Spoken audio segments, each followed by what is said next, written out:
up, gang? How's everybody doing today?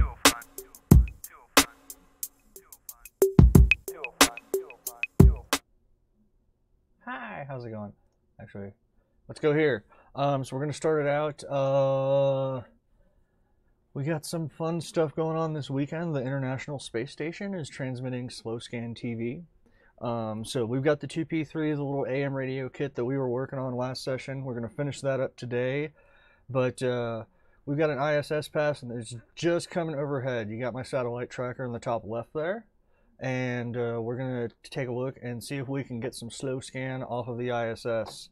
In here right now it's just white noise, but hopefully here in about a minute or so we should get some good hot action from the ISS. They're transmitting a really strong signal. It's easy to pick up, so let's see what we can do here in just a little bit. I'm gonna pull up my tracker so I have more accurate timing. And it just came over the horizon.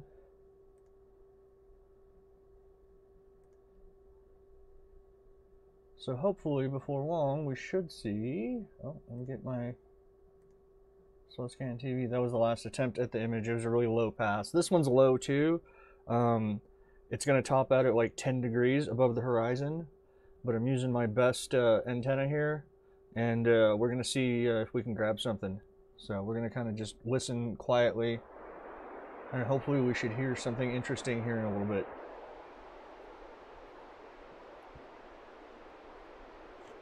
I got some really good photos earlier, just to go back through them. That one, that one, that one. Oh, yep, there it is, you hear it. A little periodic beeping.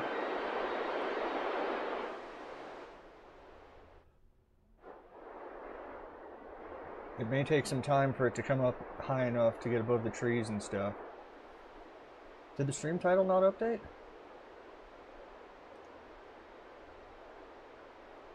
It looks good on Twitch for me.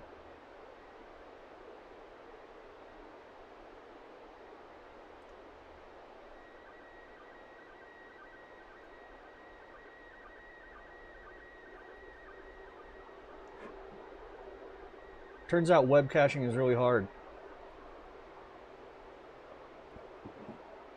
Don't ask me how I know.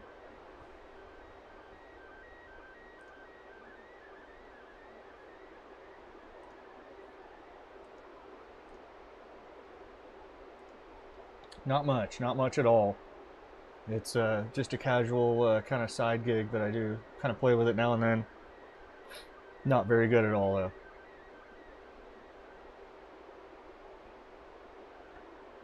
The signal's not really strong enough to grab yet. Oh, there. Oh, you can hear it come up and down.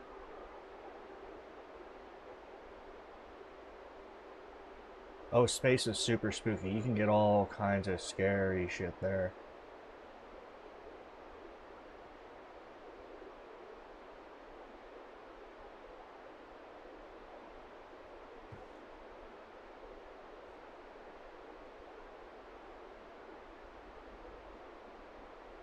Might have something coming in before too long here. We're still coming up above the horizon. We're not at the highest point yet. The next pass in about an hour and 40 minutes is going to be quite a bit higher, so we're going to give it a shot then. I'm going to just set my phone alarm, and we'll give it another shot then. So let's see what we got right now. Come on. I know you can pick it up. Come on, radio station.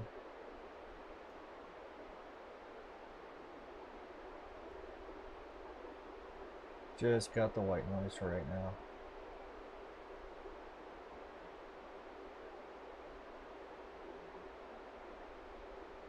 And they're only transmitting a 2-minute photo every 3 or 4 minutes, so they may not be actually sending anything right now. Hopefully they'll kick it up here in a couple minutes. They're kind of doing a 50% duty cycle, might call it.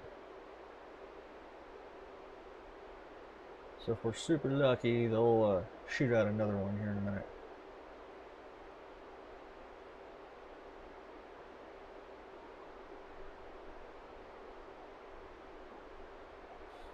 It is coming over a large part of the U.S. right now, and Canada. Much respect to all my Canadian friends north of the 49th. Thanks for joining in. It uses PD-120. Nope.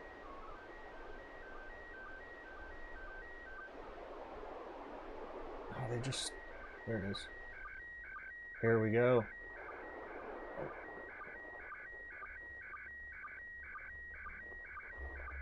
Oh, yeah.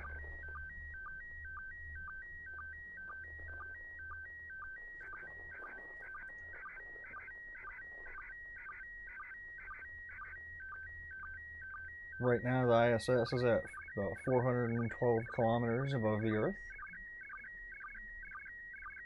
Yes, it comes in really well.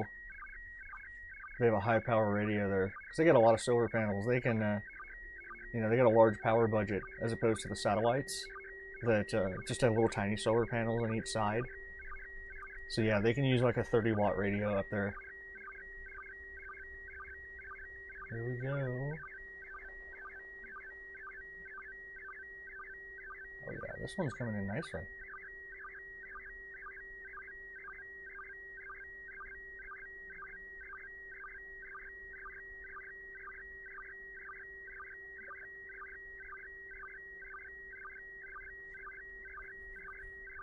ISS transmissions are a really good intro to slow scan TV for people because you don't worry about like the static on the shortwave bands and stuff like that. It's not really a factor. It's kind of a different operating paradigm from the shortwave stuff where you have to deal with fading and all that stuff. I mean, this is line of sight. We're sponsored again by Pabst Blue Ribbon this week. I don't have the big giant cans though. Sorry, no tall boys. I got a 6-pack.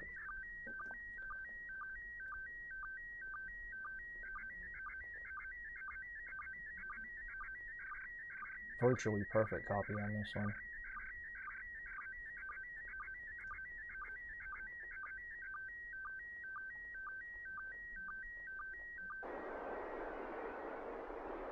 Awesome, we got it. Very, very nice picture. And I'll hang on. I don't think we can get another full image before they go below the horizon, but we'll see if they crank out another one here in a minute. We got about 3 minutes to go. Yeah. 2.5 actually.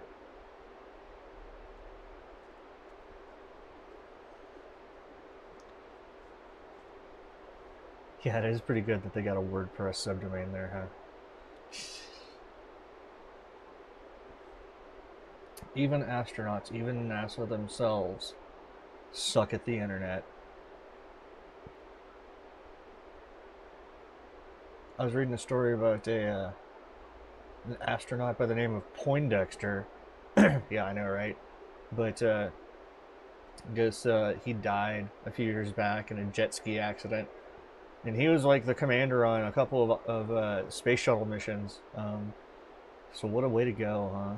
You piloted a space shuttle successfully, but you get hit by another jet ski in Pensacola Bay and die. Whew, much shame on the family name there.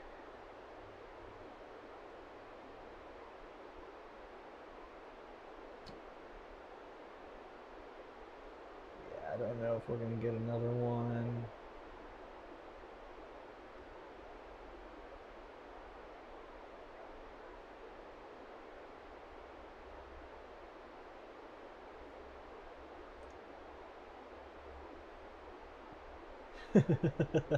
Yeah, God forbid you sully the noble name of Poindexter.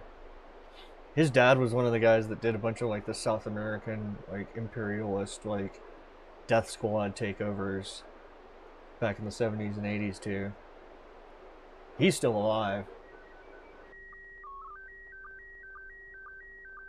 Got another one coming in here. I don't think we'll get the whole thing, but we'll try. It's only 1.8 degrees above the horizon right now.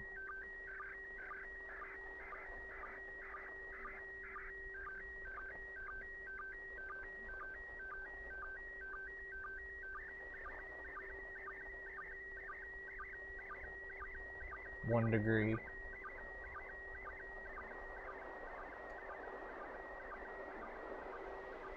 Yeah, 0.6 degrees. So we got the first fraction of this picture, yeah.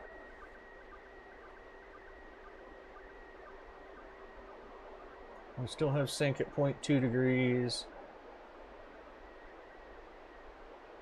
And it's negative 0.5. See you later, ISS. We'll play around with that later on. So that antenna is a 2-meter Ringo. It's basically just a half-wave vertical with a little matching. It's if you've ever seen what's called a J-pole antenna, it's pretty much a J-pole, except the little matching section at the bottom is spiraled around and it's a loop. Got it for $5 at a ham fest, and it's up like 25 feet in the air, 26, something like that. But I switched over to that for this afternoon because we're going to primarily be doing ISS stuff. It can also pick up the local repeaters though, so we're probably going to throw that on and just kind of scan around in between passes. A little bit of background chatter, if there is anything.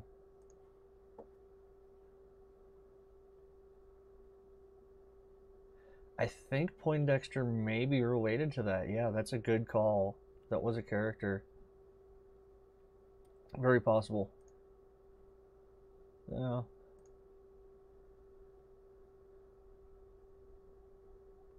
Keep the tracker up and...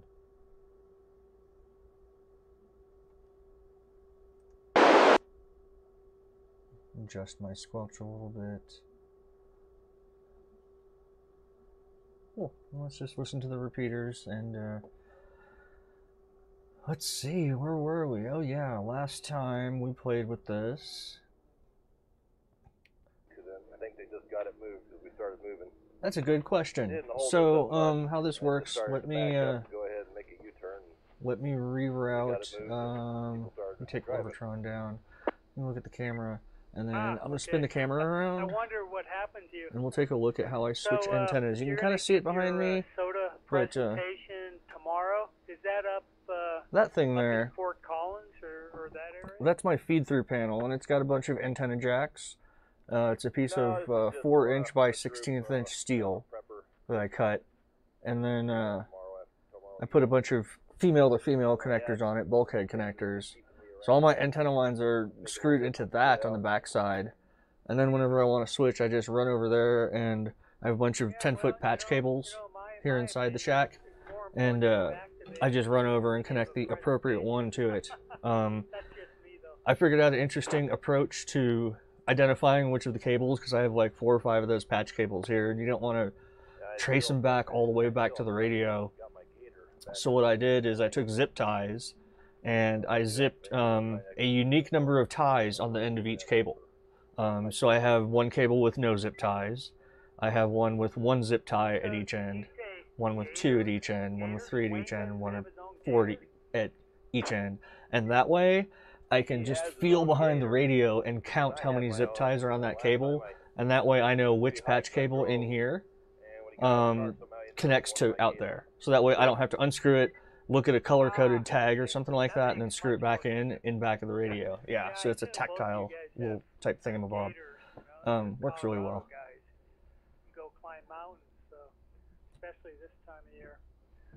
So, well, what else is happening? I guess I see our soda dinner coming up at the end of March. Looks like we have, I don't know. That's not soda like pop. That's soda as in Summits on the Air.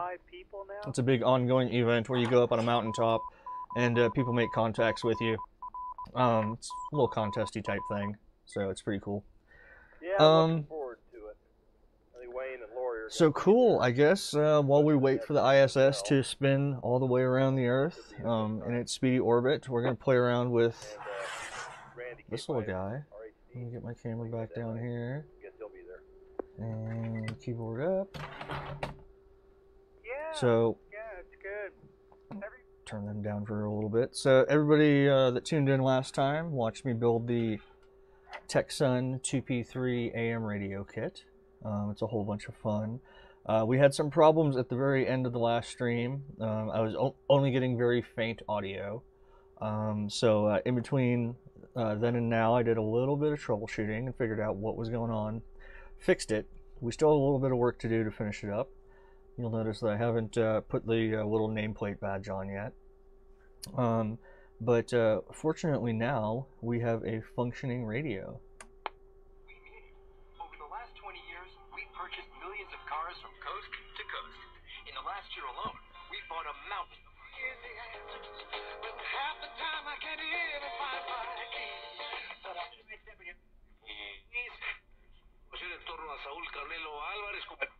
You know, management of another human being, oversight of a person who's under your authority, is delicate, because you want to grant liberty. Where the Spirit of the Lord is, there's liberty. Yeah, Jesus Radio. Title, but you know the.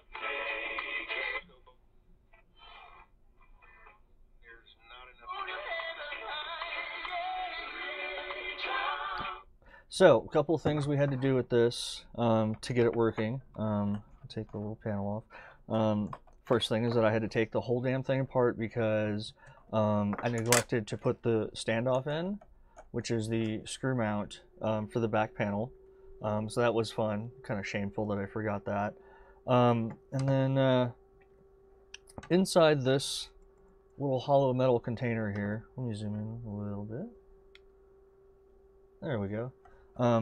These are all what are called IF transformers. They're tuned transformers that help pass the signal.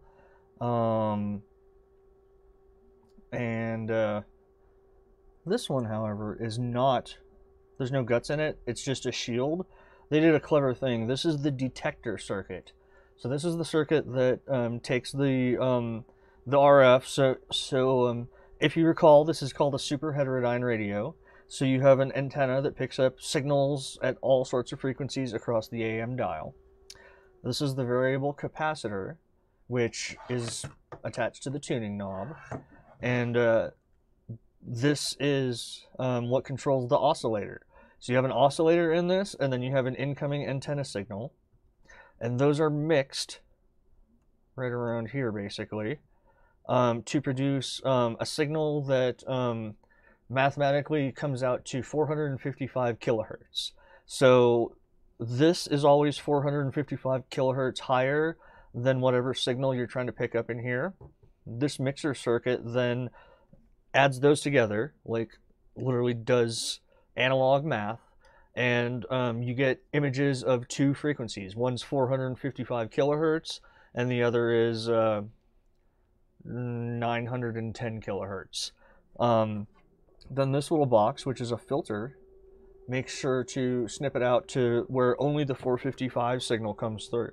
So that way you have exactly one station that comes in at any given moment, and you control what station comes in to the rest of the radio by changing the value of that variable capacitor, the big box here, and then the math changes in real time, and a different station gets passed through to the rest of the radio. That signal that's always at 455 kilohertz, we do it this way because it's easier to build amplifiers and filter circuits for one frequency than it is to make them what's called frequency agile, so where you can change where they work best at. So the rest of the radio is optimized to work at 455 kilohertz. So the signal comes through this box. There's a couple more amplifier stages that just make it louder. At that point, it's still very fully powered, very low powered. You can't like plug in headphones or whatever. You can see it on an oscilloscope though, which is how I troubleshot this a little bit. And then it comes into the detector, which is just an ordinary diode. It's just a 10-cent diode, and that strips the audio off of the 455 kilohertz signal and spits out audio. That then goes over here to the audio amp, that little 7-pin package there. Actually, it's 9 pins, and then it goes to the speaker. So the solder joint on one of the pins of the detector diode was flaky. That was one of the last parts that I soldered up in the last stream, and I was tired, and I didn't notice that I didn't make a really good connection on one of the pins there. So it had some resistance. So I basically hooked up my scope and my signal generator to this, and just started probing things and finding where the signal was not making it through. So I found it through the filter, I found it through the first couple of amps, But then I didn't see anything when I looked on the far side, we'll call it, of the detector diode. And that gave me a clue as to what was wrong. I looked really closely with my magnifying glass and then tested with my meter, and there was like 50k ohms resistance between the pin of the diode and the actual solder pad that it was supposed to be soldered to. So I went in and hit it with my soldering iron, and before I lifted the iron off, the radio sprang to life and I started hearing signals. So yeah, that's basically how I got this thing working.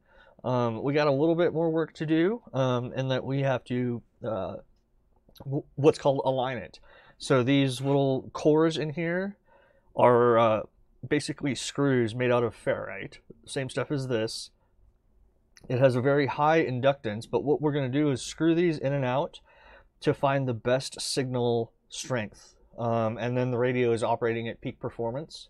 I've already done the annoying part of calibrating the frequency dial.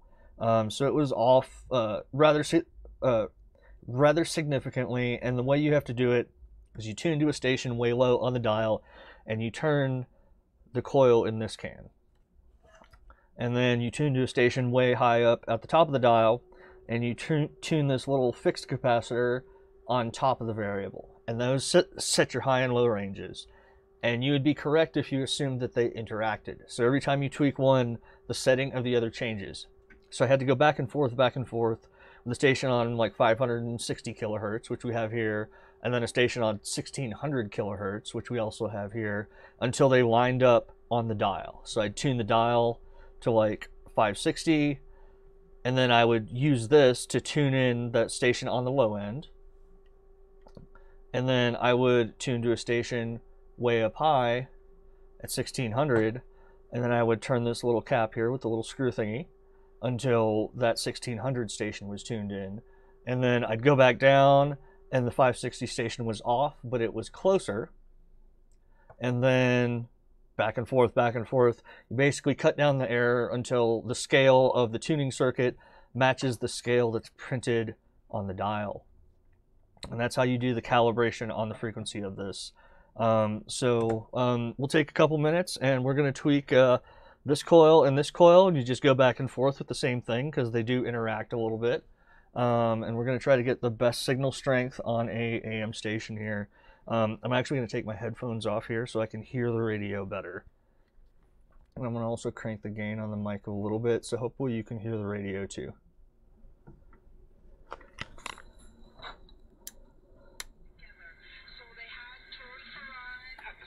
And we'll find a station here. Middle of the dial is fine.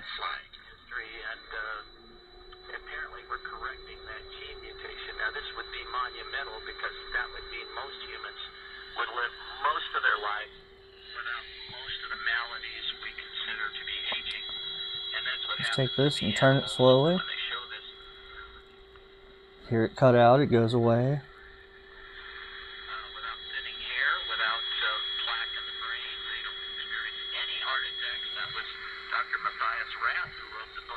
There we go, it's a little bit louder now. Now we go down here.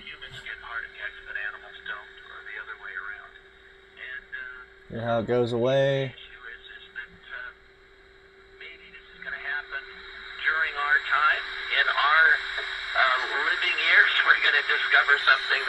Huge signal. And that thrusts all of medicine into the live for health rather than live for waiting for each disease and aging to occur. So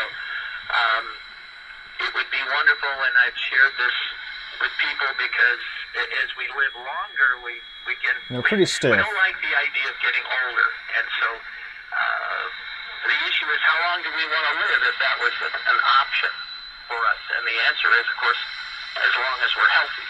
So something that promotes health rather than treats each and every disease. We got some people that have 5 or 6 doctors for the scan. Turn that back down a little bit, and then back the mic off a little bit. All right.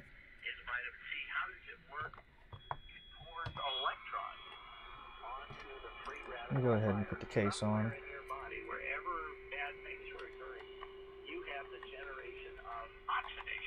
Oxygen, about 5% of the oxygen we breathe, it becomes toxic.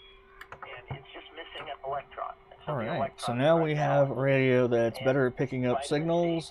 So let's go through and see what we can pick up. We'll start at the very bottom. I'll turn it up a little bit here. Actually, I have not glued this on, but this has a little index of where exactly we are.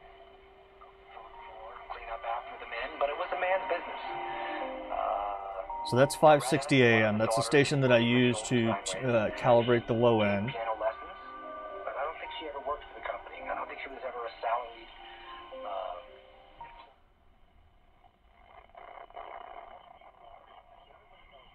Anybody pull your credit, but they don't understand that mortgage people have an exception. This is 670 AM. It's another local. We're not going to get too many far off stations on this because it is daytime, and also I'm in the tin can. Would it not? Yep, it would. Okay, just this morning I got an email from a gal. We're trying to refinance her house, and she goes, Steve. It's just beautiful, right on the beach. But we lost a lot of people because they moved back to their islands or back to stateside. So it's like 740 if I recall. Number 8 North Carolina will take on Miami. Top-ranked Tennessee will host Florida, and tonight number 4 Gonzaga will host St. That's 780 or 790. Live on Westwood One. Saturday in the NBA tips off with a day game in Utah. You can tell it's got really good volume. Like that's just turned on like 15 or 20%. This has surprising output volume. There's a matinee today in Boston. You can hear how loud it'll go. I was really impressed with how much this thing will crank. NBC Sports Radio. The average smoker tries to quit up to 30 times. Many are looking. Fuel was designed by.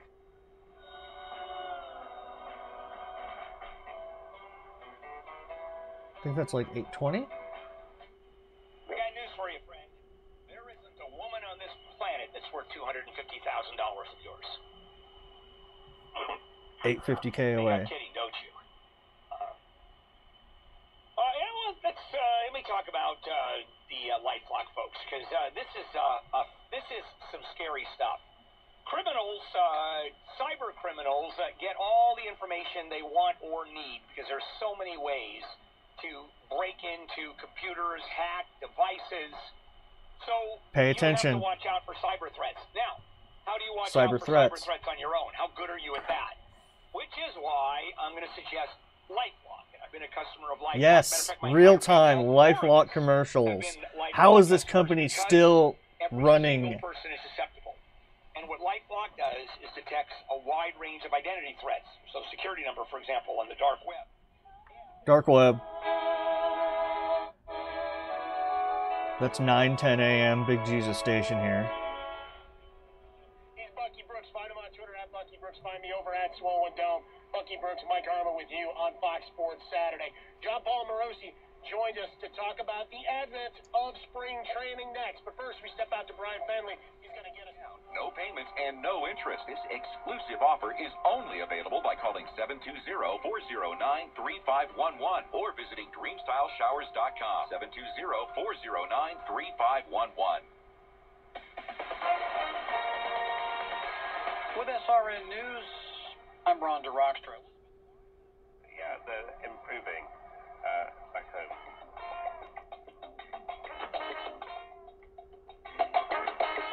En la próxima edición. Terraza Deportiva. Regresamos con lo sucedido en la fecha 6 de la Liga Mexicana, donde las Águilas del América se There's a metieron en la boca flamethrower. del León. Las Chivas Rayadas de Guadalajara se expusieron a los Rayos del Necaxa y los Rayados se pelearon. Pues va a visitar a Monterrey, se ve difícil que saque puntos, pero una derrota más del conjunto tiburón. Temecula, California, 92593. You can also... No lo escuche, y cuando se le indique act with the media saying to guys to grow up, it's weak. It's weak. Don't sign a one-year deal. Don't say, I don't understand why I have to talk to you guys. You have to talk to the media because A, it's in your contract, and B, the media is a conduit to the fans, to the fan base. So when you don't talk to them for 9 days, what do you think Warriors fans are going to think? That there's nothing there?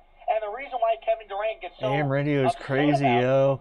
what is quote-unquote, They gotta do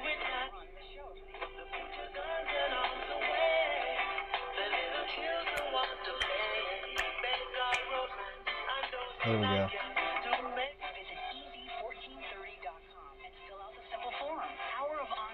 So you can see they just ID'd it being 1430. It's just a little shy of 1600. That's just the way AM radios go, because the scale is not linear. It basically takes 1/2 the actual turn of the dial when you're at twice the frequency in this particular design.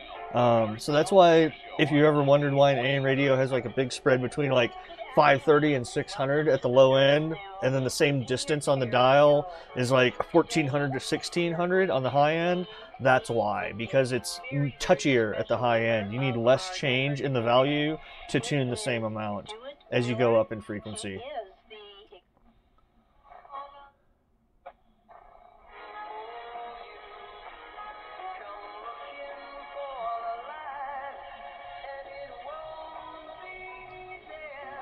That's 1510. I know that station. They do just cool old school jams all day long.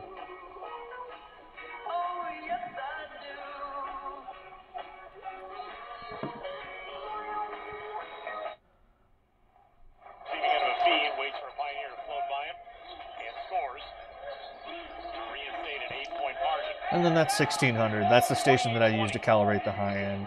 So it's still a little off, as you can see. But it's good enough to ballpark where you are.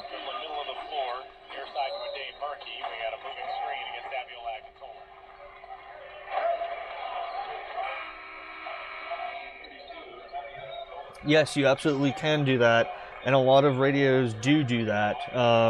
They basically have a cam that the dial goes around, and it's twice as thick, so you get twice the leverage at one end that you do at the other, and they kind of play with gear ratios and stuff like that.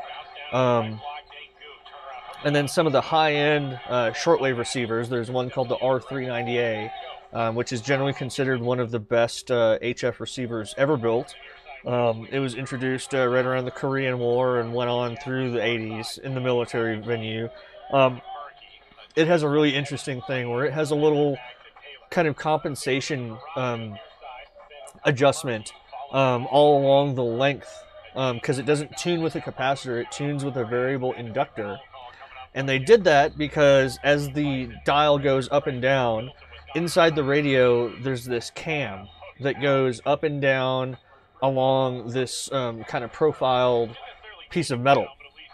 And what they did is they would tune it to each like 1 kilohertz step and find out how far off it was. And they could file that profiled piece of metal up and down like bumps on a key. And when it was higher up, it would adjust the frequency up, and if it was lower down, it would adjust it down. So they would go all the way through by hand.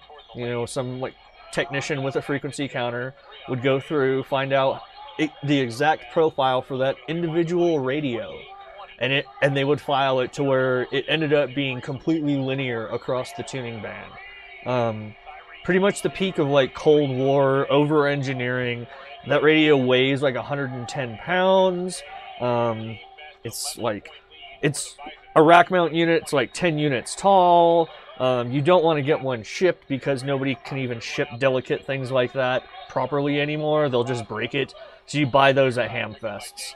But R390s did that kind of manual calibration thing along the dial, and it ends up being really good, and rarely needs any adjustment. It was fairly permanent. So they're just doing a basketball game here. We got one thing left to do, and that is, now that our radio is done, we have our tiny little logo that they included with it that they didn't add on. It's really hard to see on camera. I'll kind of pull up the shadows there. One side is like a rising sun type thing, but the other side appears to be some sort of like crest of ivy or something like that. And then down at the very bottom, that's an AK-47. So yeah, there's a tiny, or actually it's probably an SKS. It's an assault rifle in any case. So we're going to do our final crowning step on this radio. I'm going to get a knife blade out here. They thoughtfully threw on a little thing of 3M tape here, double-sided tape. So let's see if I can nip the cover off there. All right. Another fancy little thing here. The R390s are actually very easy to work on because they're very well documented. Okay. You can see that pretty well there. So we have our official People's Republic designed and American built 2P3 AM radio.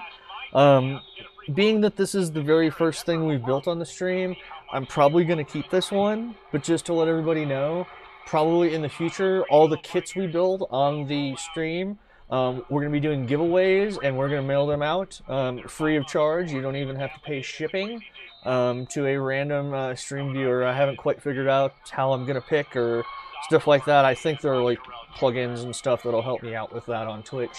But we're going to be giving away all the stuff that we build on this stream, at least as far as like manufactured kits, meaning that like it's not just me homebrewing a bunch of shit out of the parts box here. So this one's going to go on the shelf since I'm so proud that we were able to build it, and it is going to be important because it's the first one that we did. So yeah, there we go. The 2P3 is officially done, and it's kind of weird how they printed the labeling on the backside upside down. That's not improperly installed. They just did, you know, nobody's perfect on it. So there we go. We put it on the shelf. So got a happy ending to the radio kit. I was kind of stressing. If you were on last time, you noticed that I said that we would troubleshoot and diagnose it on the next stream. Honestly, that was me being overconfident. In between then and now, I got a little insecure and like, what if it doesn't work? I'm going to look like a big freaking idiot. So I did go ahead and break out all my test gear, the scope, and the signal generator offline, and figured out what was wrong with it. But now that I know that I can fix it, we're going to be a lot bolder, and we're going to do all the actual work on these gadgets live on the stream. So that way everybody can be a part of the fun and, you know, part of the heartbreak too. If we end up not being able to fix something, you know, this hobby is not strictly successes. Sometimes, you're not wise enough or not smart enough or not patient enough to fix something up. And you got to kind of take the good with the bad and, you know, kind of deal with it. So, but for now we have a success. We have one under our belt, and, I'm going to save my little non-conductive tuning stick because I don't have one of these. And like I mentioned on the last one, if you don't have one of those and you need it, you're stuck doing horrible shit like shaving down a chopstick to a flat tip or something like that. It is not fun. So I've got an extra tool for my box. We can put the toolbox away because we're going to play a little bit of radio here in a bit. Yeah, so there we go. The end of that saga and the beginning of another hopefully soon. I've been looking at the other kits available that are relatively easy to buy. There is an FM radio kit. It's less pretty.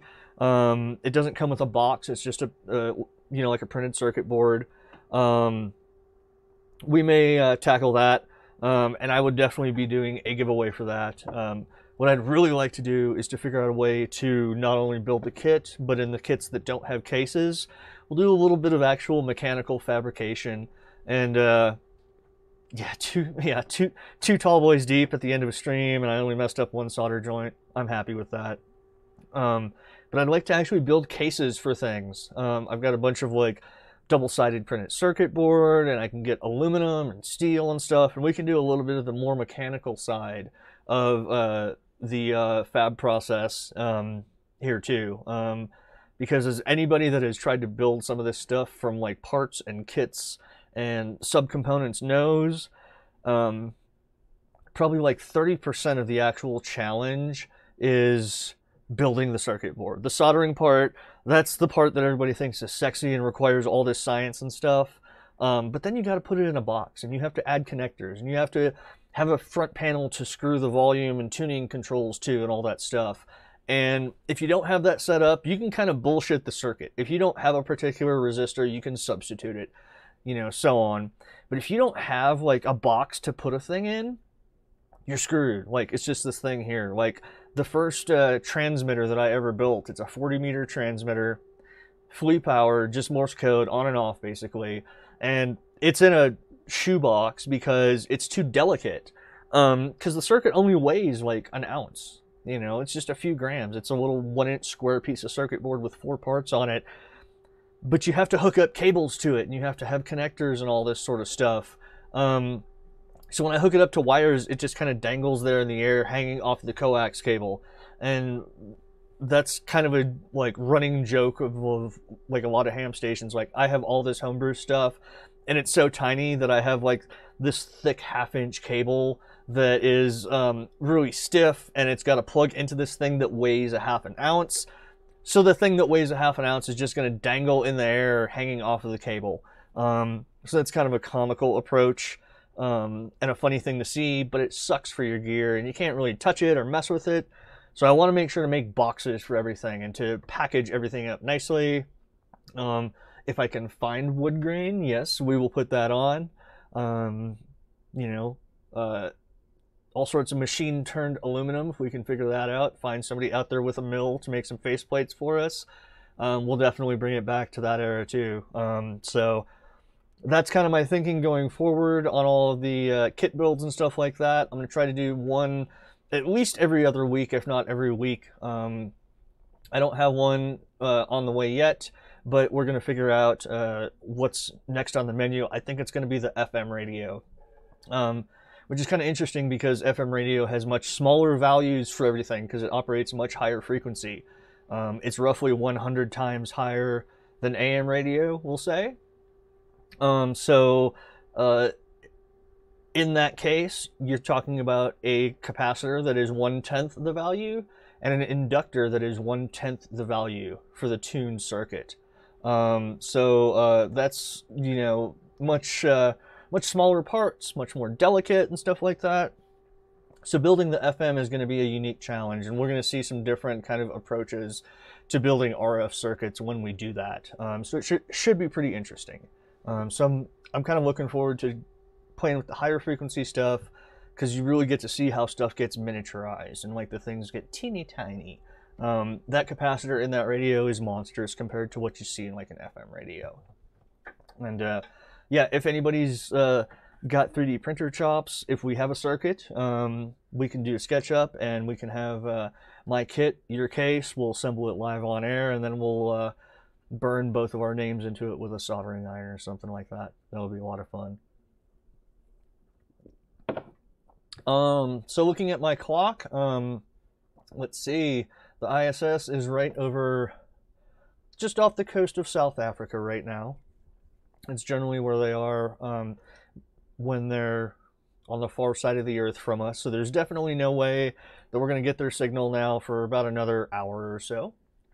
But I am keeping an eye on that on my other monitor. And we'll go for some more slow scan TV from the ISS here in a little bit. But until then, I'm going to take a 2-minute break, reconfigure a couple of cables in here. We're going to try out my BRB bump. If you didn't tune in at the very start, I got After Effects. I absolutely suck at it, but I have a little scrolly bump screen. So I'm using that just this week. Going to do a lot more design and kind of graphics layout work for the stream so things don't look so freaking ugly. And after the bump, we will be back, and we're gonna play. We'll probably play on the 20-meter digital band. It's still fairly early, so we should get some long-range stuff. We'll check out Slow Scan TV down there, and then in about 1 hour from now, we'll go up to Slow Scan TV from the ISS again. So stand by. I'll be back in a couple of minutes.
And we're back. Did you guys like the bump? Yeah, it's super cheesy. Times New Roman. I was super confused when I fired up After Effects because I was like, how do I do keyframes? I know how to do this, but like the last time I touched video was like freaking Premiere CS2. Everything is different now. But after I got the hang of After Effects and stuff, I got all excited. Hey, there we go. Papyrus Sands. Yeah, we'll get some. Yeah, I want to do some like actual pro stuff, but you know, like as you know from my slow scan stuff, I do both, you know, actual legitimate templates, and then I do, you know, just straight up shitposty type stuff. These are my first set of templates when I was first doing slow scan TV.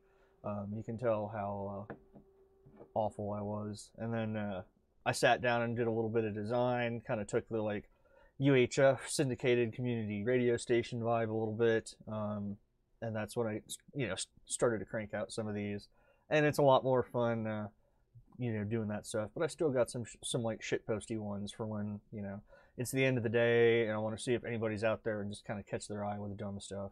So we're gonna go back to the radios. Let me yeah, the map one. So this is let me see. What the hell is it called? That is called the Dymaxion projection. That is a map projection that was created by Buckminster Fuller.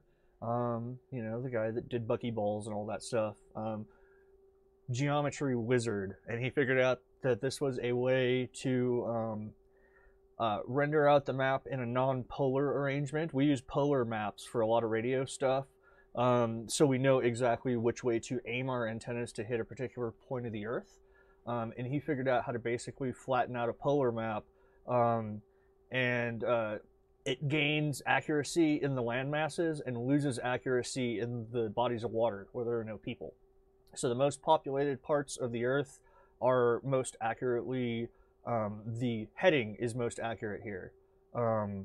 So very useful for, you know, aiming your radio antennas.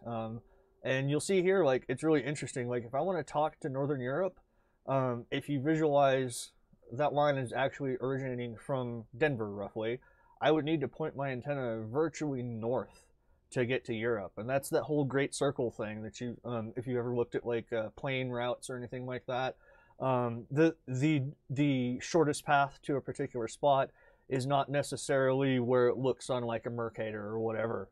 And as a matter of fact, it's off in many cases. So you don't go east to go to Europe, you go north. And if I want to go to Moscow, it's straight north pretty much. And then Japan is just a little bit off of north. It's like north-northwest. So yeah, that's a neat map projection. I thought it was good. Threw some scan lines on and stuff like that. So let's fire up the radios. I got the weekend Right now we got the repeater guys on, but I'm going to go ahead and mute them, and we're going to go ahead and come back to the shortwave rig. I'm going to pop off the satellite map, but I'm still watching it. And then I'm going to zoom in on the radio here a little bit, because that's the most interesting thing to have the camera on for stuff like this. And then let's go to 14.230 and see if we have a little bit of slow scan TV action.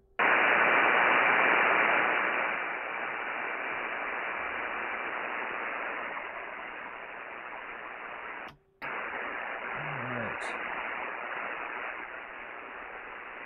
And we'll do a quick test sanity check just to see what our levels are looking like.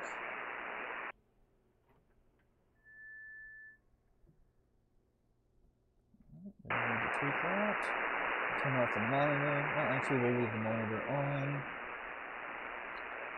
And we'll listen in for a minute to make sure that nobody's like in mid-contact and we're just between transmissions on them. Always polite to listen before transmitting. You don't want to stomp on anybody else. And we can pull off the scanner for right now too.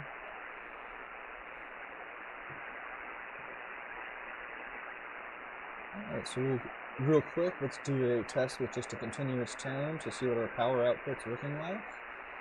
The top graph on the radio, there are 3 bars here. We want to get the top one as full as possible and get the other 2 as close to 0 as possible. Let's see what it looks like. Relatively good. That means that my signal's coming in a little hot, so I'm going to back it down 1 dB. And according to my meter here, that's about 100 watts. And that'll work. That'll work for right now. So let's find, since we're talking about it, let's go ahead and just use this one. We're going to use Scotty 2, which is the most common mode. 14.230, upper sideband. And let's go ahead and send this picture out, see if there's anybody out there.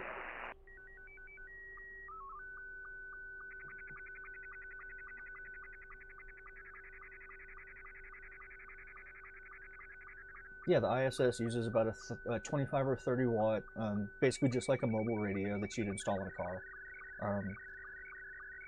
which is way higher than the average satellite. The average satellite uses about a half a watt.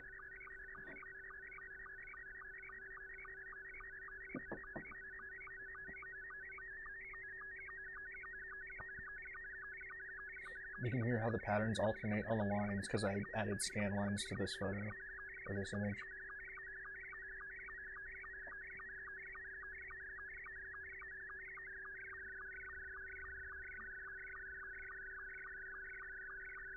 They actually do have an omnidirectional antenna. It's just like a little 18-inch whip antenna on the outside of the ISS, but it's line of sight.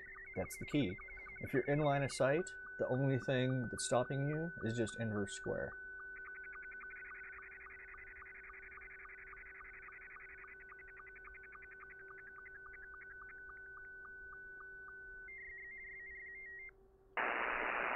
Awesome. Very cool.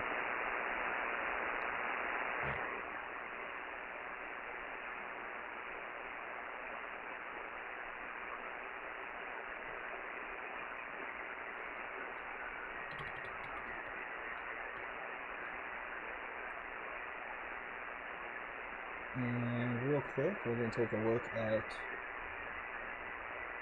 my screen, because we have some good news here. Look at how good I got into Alberta today. I'm happy with that picture. Looks pretty good to me. So that means that we have a good signal that's being transmitted. Hopefully we will get a reply. Yeah, really high quality.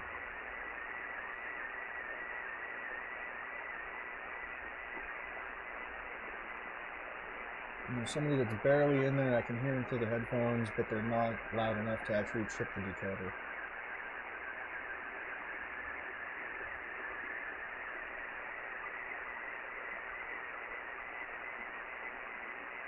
And he's trying for me.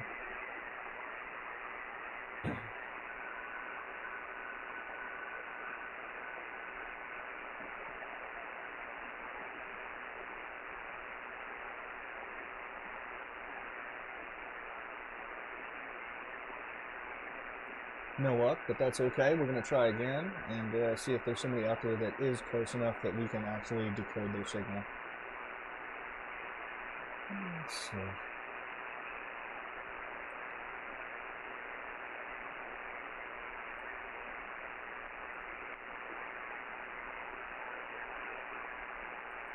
Let's see if we can snag some boomers with my Cheers logo. It took me like 6 hours to make those in Photoshop. And we actually don't need a template for this. So I'll just clear that out. And we're going to use Scotty 1 here, which takes about twice as long, but it's higher quality. And if nothing else, we might get a high quality capture out of that Alberta monitor. So we'll see how we do.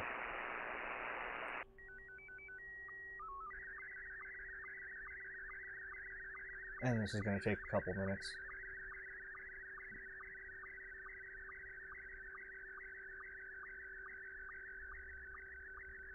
I actually stole the actual fonts that they used for the Cheers logo for this.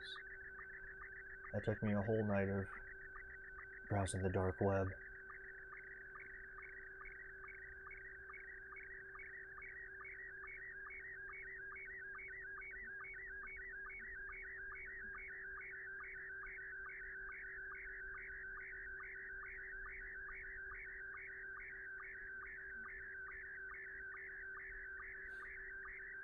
And for those of you that this is your first time here,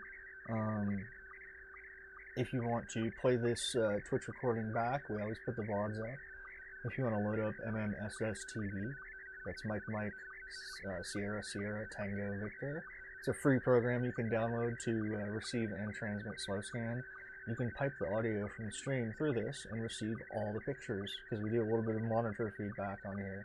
And it should be fairly straightforward to decode all these pictures straight off the stream audio. When I'm not running my mouth, of course.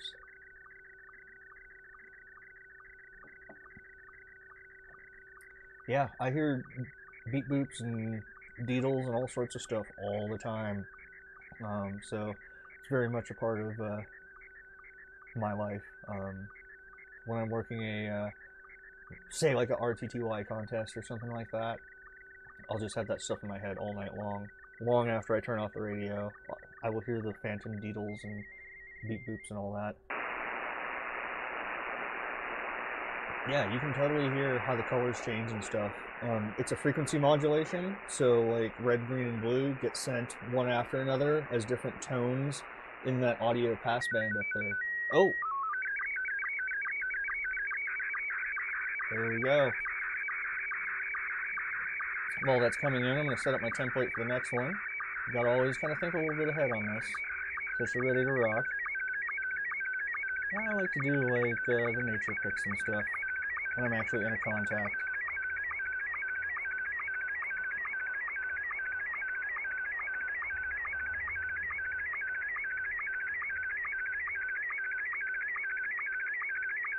Sometimes you gotta find the best template for a given one. Let's send Lucifer. I like Lucifer. This guy's pounding in. Look at how good that is. K4ZDR. Is this Zen Death Robot?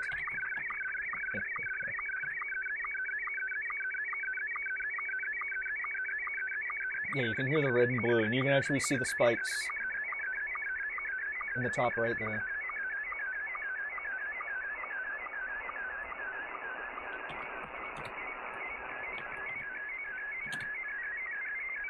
Good afternoon. Huge signal in Denver. Yeah, I don't think it's that ZDR. I just noticed the call sign. No, that would be freaking awesome now. Look at how good they picked us up. You can see, like, we always send back, like, a little thumbnail of what we received from the other station back to them. So you can kind of keep track on how well you came in. It's not like a weird 3%er flag or anything, is it? Am I talking to a weird racist? Somebody figure out what that flag is.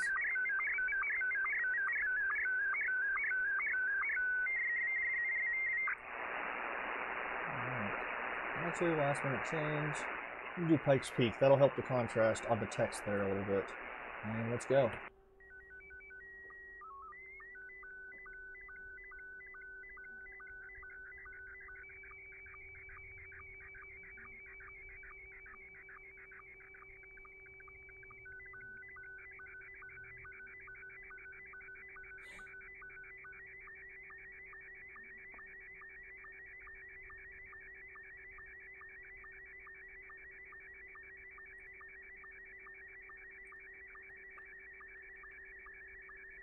One thing you can do is actually update the template in real time. Well, not in that case. You can change the text, but you can't move things around.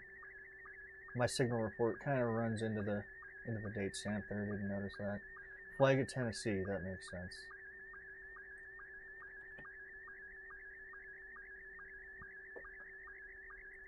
You can see over here, and if we go to the history here, that's how they picked me up last time, and that's how they're picking up the other guy.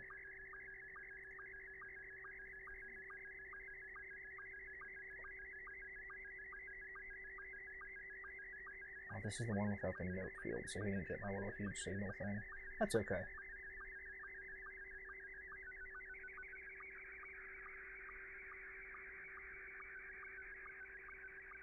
The more complex a scan line is, the more kind of white noisy it sounds there.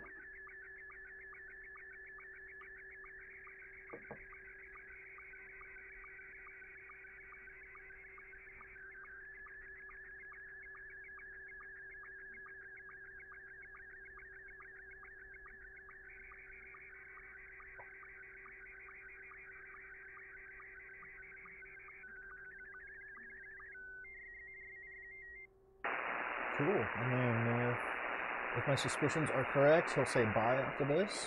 That's what we use 7.3 for. I figure out a nice, pretty picture to send. I like the Botanic Gardens to say bye. It's really nice. It really pops out. Look at that. Look at how well that came in up there in Calgary. I got a pipeline to Alberta today. That's super cool. I'm actually saving this image.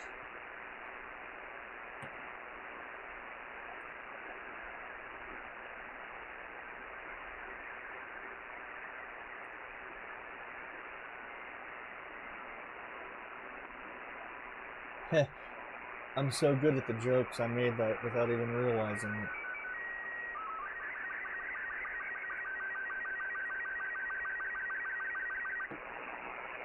Somebody sent half of a Robot 36 there. Here's our guy.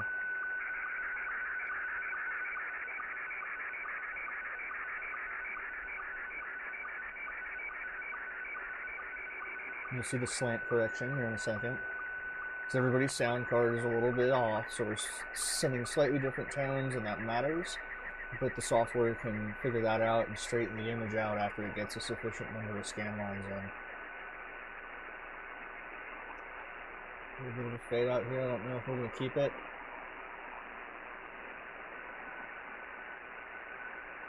We got half of one there. But I'm going to force the decode and we're going to get the last half of them. Yeah, and that's the way the ionosphere works. You get a bright mirror, and then it fades out into nothing, up and down, back and forth.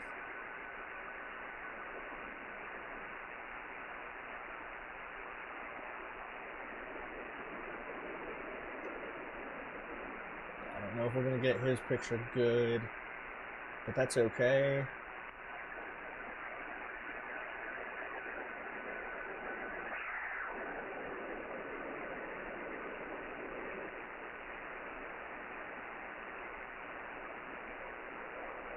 Yeah, he's gone, and it's the mystery of HF radios. Sometimes they're there, sometimes they're not.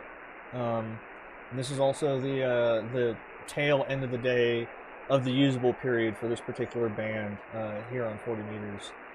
So I'm not surprised at all that he just kind of shit out. So it's been long enough since he started his send that we can say goodbye. It's always polite, even if we lose contact.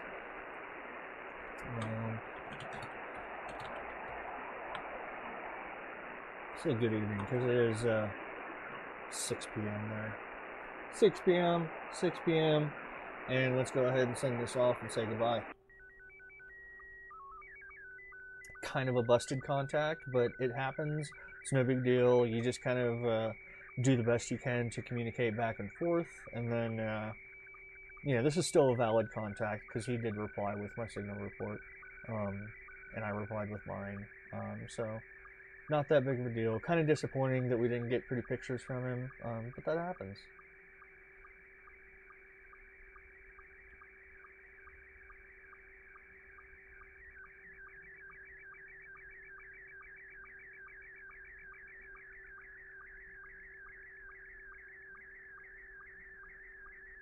Yeah, we use a lot of shorthand. Most of it's stolen from Morse code operation, who are the original shorthand wheat speakers.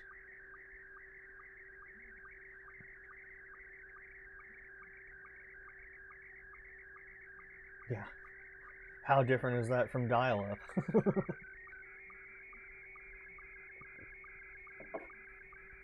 SSTV is very feasible to do over an analog telephone line. I've often thought about setting up a asterisk box that you just dial and you get a slow scan TV cat picture. Because you can just hold a phone or whatever, like up to your laptop or even like an iPhone with a slow scan TV app, and it'll decode it fairly good quality. I of course have direct cable connections between my radio and my computer and all that, so I get better quality. But you can do just an audio link basically.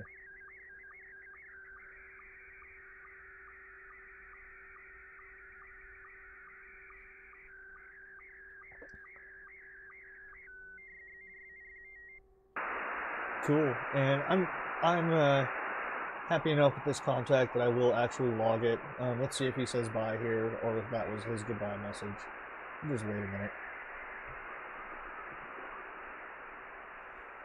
minute.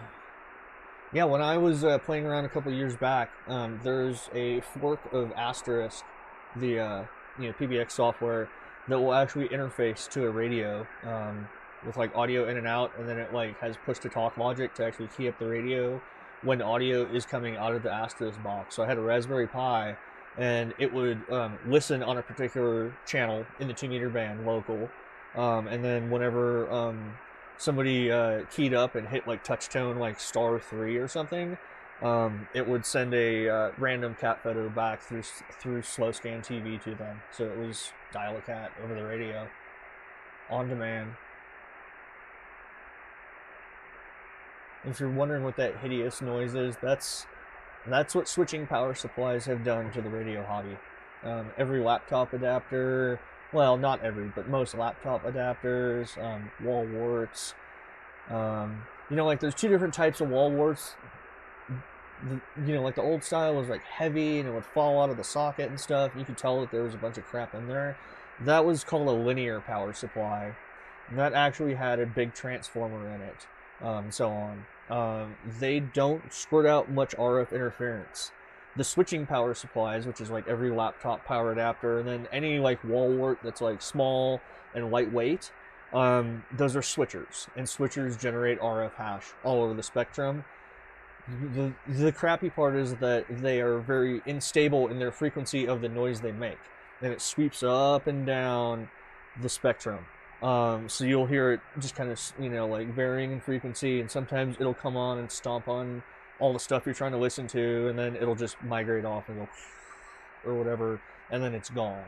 So basically, if you're unlucky enough that a power supply on your block is currently shitting out RF in the band that you're trying to listen to, you're kind of boned, and there's not much you can do about it. I've cleaned up a lot of stuff here in the shack. I don't have many of those things really floating around. And that guy's already talking to another guy, which is cool. You can see the Tennessee flag guy is talking to K7PEQ here. So he's just stacking them up, knocking them down, which is cool. I think it may be a little late in the day for us to effectively play too much slow scan. Whistlers are much lower frequency. So whistlers are going to be in the very low frequency region. I actually can tune down there. You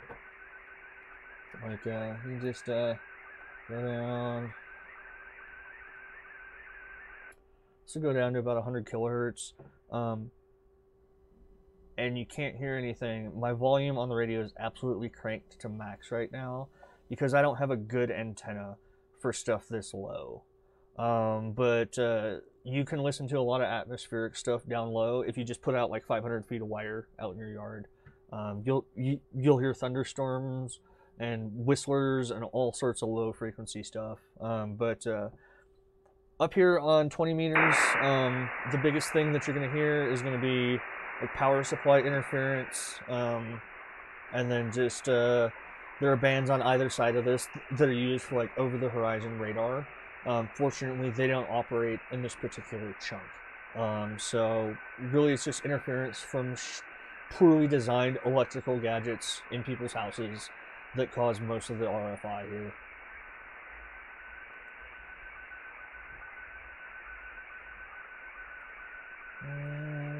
I'm getting very light copy on that guy. We're still kind of listening in and hearing, but not too much that we're able to pick up.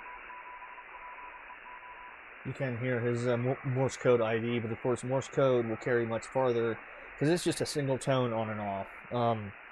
We'll get into more like signal theory in probably a future stream, but the narrower bandwidth something is, the more legible it is. But you have a very slow data rate. So he just sent his call sign. Much less interesting than an actual photo. So it sounds to me like 14230 is kind of dead. So we did a slow scan image. We got about 30 minutes until the ISS comes back up. Let's see, is that about right? Yeah, I see ISS is just over the Pacific Islands and stuff there, and it's coming up all the way over, and then we'll have a pretty good pass here about 40 minutes past the hour. Looks like 39 minutes it shows up above the horizon, 44 it'll peak, and then 49 it'll be gone. So that gives us a good 10 minutes. Hopefully we should get 2 or 3 good images off of that pole. So got an alarm set for that, and we'll go to that in a little bit. And then until then, I think I'm going to pop down and work, see if there's any just straight up digital like text mode stuff going on here. So we're going to close out SSTV and pull up our FL Digi, which is the program that we use to send and receive text-based digital modes, mostly on shortwave. And for that, we go down, we start out at 14.070. That's where a lot of the cool kids hang out on here. And again, this band is kind of fading out, so it's very possible that we won't get anybody on these attempts, but we're going to give it a shot and see. So we're going to do a quick power check. And looks like we got about 20-25 watts going on there. That's pretty good for this. Give it another dB. It's about 35, right on track. And cool. So let's pick a spot. It's not too busy right now, so we can pretty much click anywhere we want in the audio spectrum. Everybody tunes their radio to 14.070 there, and then we just click on different spots to kind of segregate all the different conversations and keep everybody from stomping on top of each other. There's no standard frequency for this mode, which I'm about to use. It's called PSK31. Been around for almost 20 years now. We played a little bit of this last time around, but it's very simple. Just a single carrier, and we invert the phase to do 1s and 0s on it. So let's throw out a couple CQs and see if there's anybody that happens to be out there.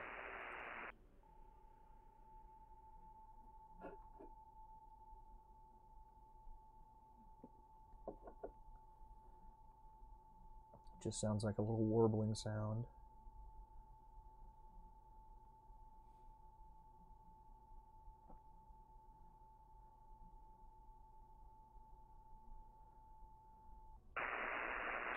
And it does run at about 31 characters per second, which they figured out is the average typing speed of an old ham operator. It's pretty easy to out-type it, but it's still fairly respectable, and you can have a nice conversation with it. Nobody responded to us, but I did see some traces over here, somebody else that's kind of fading in a little bit. We'll throw out a couple of CQs here, see if there's anybody that wants to talk to us. A little more power.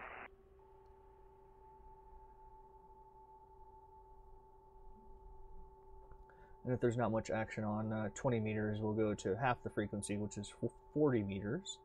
Inverse relationship between wavelength and frequency there.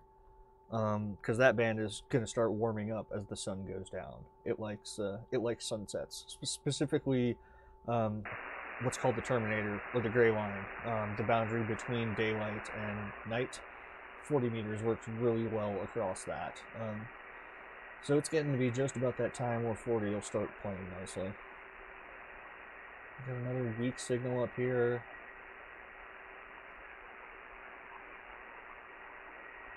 And you can see the fading in and out. Signals aren't very consistent right now, just barely making it. That's N8 LIS. I've talked to them before, recognize the call sign. And that's somebody just tuning up the radio, that straight carrier line. You notice how it's very narrow and very constant. They're just tweaking the knobs on their antenna tuner or something to get the best station set up. Oh.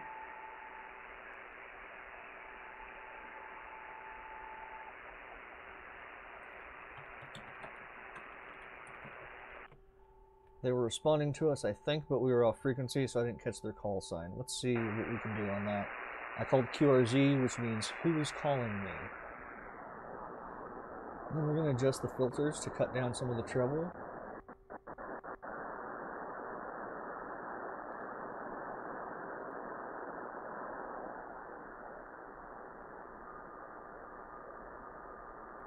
I don't think we're going to have any luck grabbing them.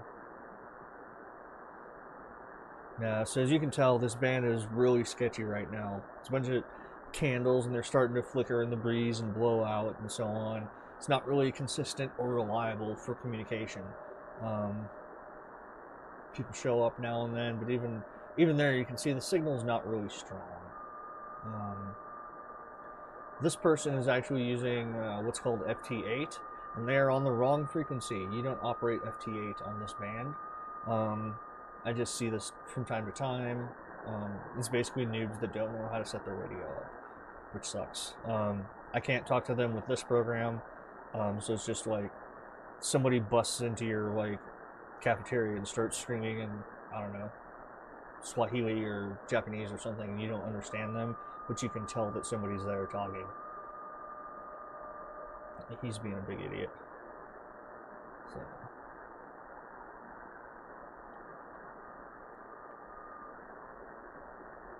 Alright, 20 meters is pretty dead, so we're going to switch bands now. And I'm going to go down to the same spot on the 40 meter band where we play with these digital nodes. One thing we might do after that ISS pass is that there's an RTTY radio teletype contest going on all weekend long. I don't play contests to win, but I do kind of poke around just to see how my station works. We may goof off with that in a little bit. Until then, we're going to switch antennas. So the antenna that I was previously on is specifically tuned to work only on the 20 meter band. We're now at half the frequency. The antennas need to be twice the size.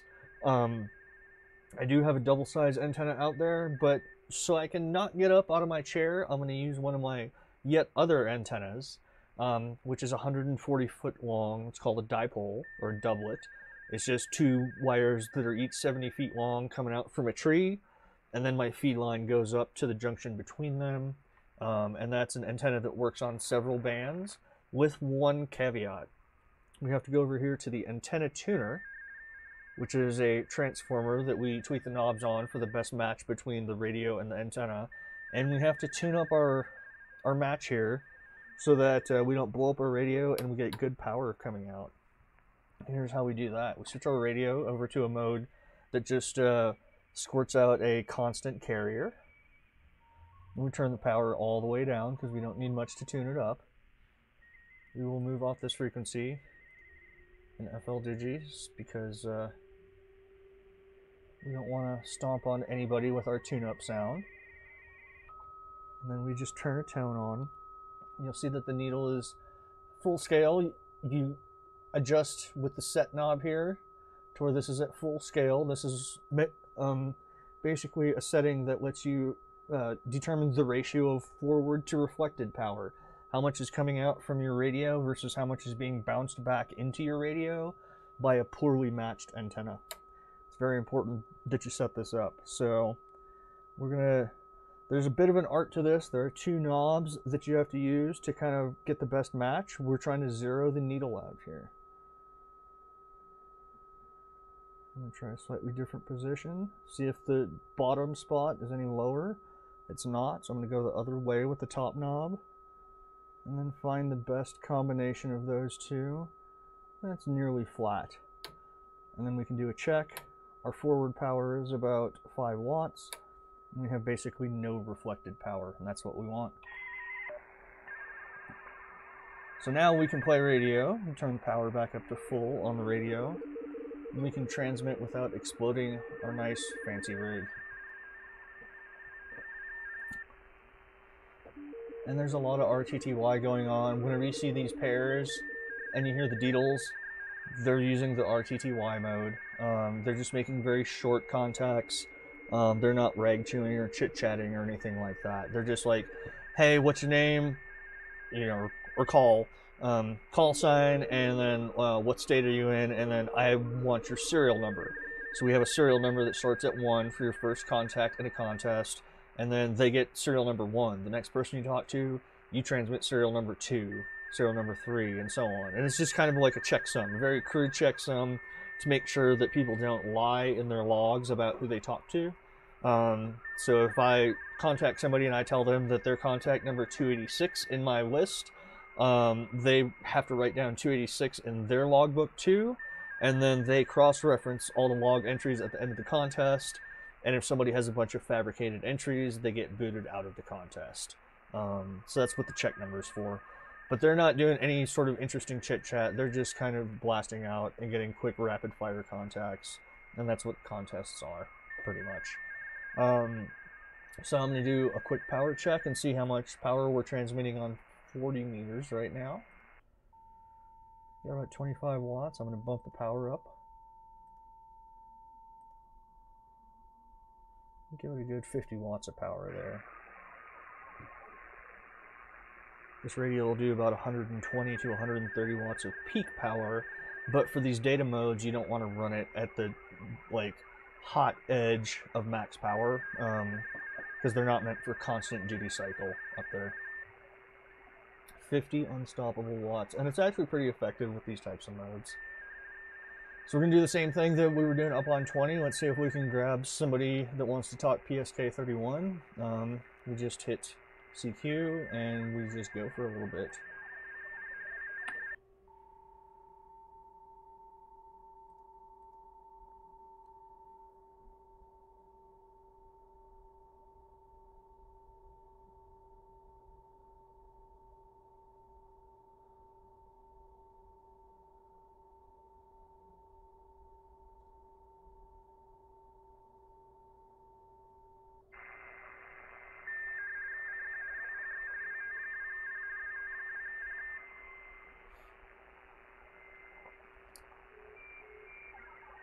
Yeah, actually, if you're in a contest, instead of calling CQ, you call CQ test, which is short for CQ contest.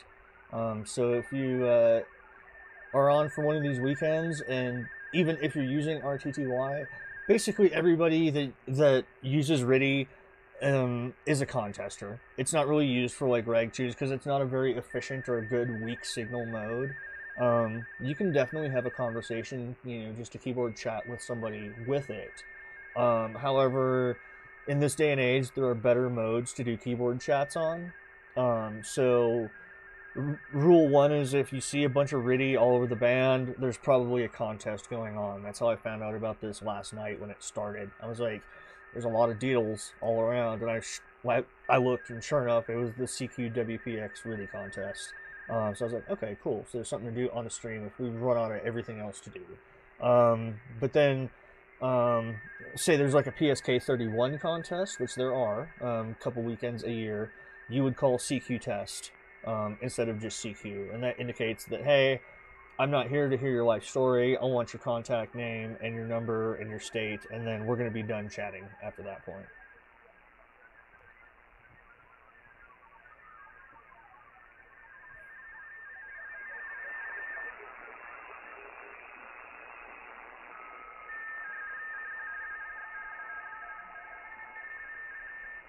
Nobody coming back on PSK 31, but I did hear something interesting a little bit ago. I heard it was kind of a watery sound, and that's one of those multi-frequency modes. Somebody may be wanting to chat there, but they were very weak and hard to pick out. So we'll see if they come back and their signal comes up. Generally, they try, but it will very frequently kind of spill over. For data contests, anything that's not a voice contest, they will almost always stay below the point, because like how it's split up is like the first 100 to 150 kilohertz of each band on shortwave is reserved for either Morse code or data, and then anything past that is where you can talk voice. Generally, the data contesters will stay below 100 or 125 or 150, whatever that line is. But sometimes, if it's super busy, they have the right and the ability to go past there, so they can go fill it up. Yeah, we might play Olivia here in a little bit, but just to give you a quick idea of how many RIDI contesters are out right now, we'll just do a quick spin. That's not RIDI, that's FT8. So there's like 4 people on the screen there. That guy's loud as hell. See how he blanked out everything else on the waterfall? That's my radio's automatic gain, backing it off, because it's like, this dude is screaming in my ear.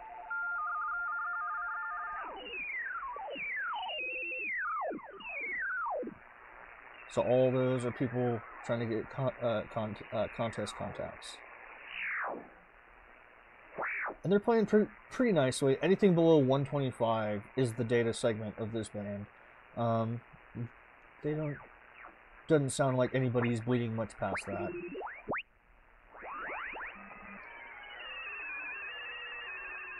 But they are kind of squirting all over the little 2 kilohertz strip here that we use for a lot of data modes. Here's a guy. So we need to figure out what they're sending.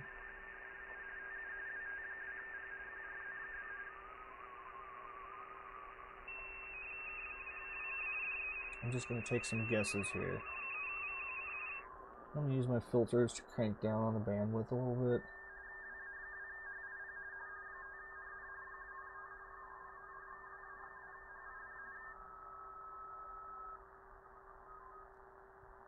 Don't think he's using Thor. It's hard to see in there.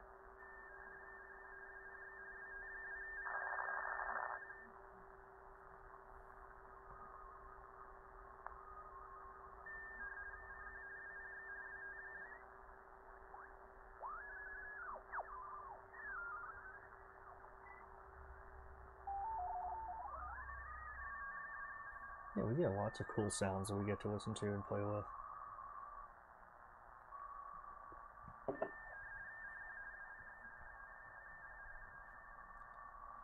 You see that actual text there?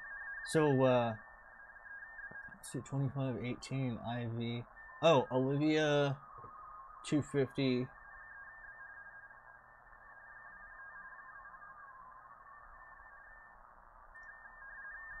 I think they're using Olivia 250. You can actually have your program transmit the particular sequence of tones that will spell out letters in these waterfalls, and that'll help you kind of pick up stuff now and then.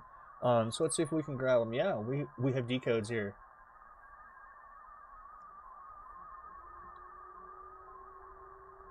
This dude's coming in a little bit better. Yeah, okay.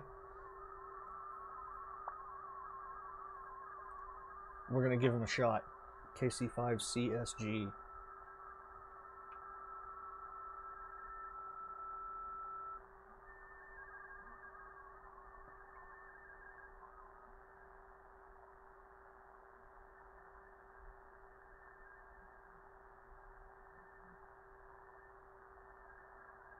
Let's go for him.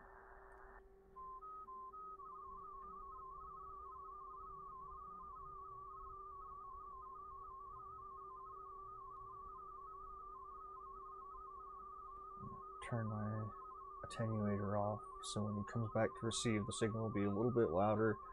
Might be able to pick him out a little bit better. About 6 minutes till that ISS pass.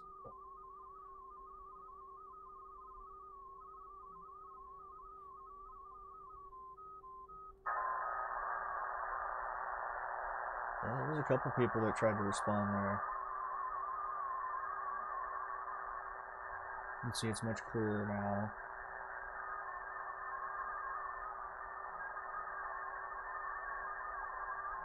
Yeah, he couldn't hear me, unfortunately, because he's calling CQ again instead of responding to me.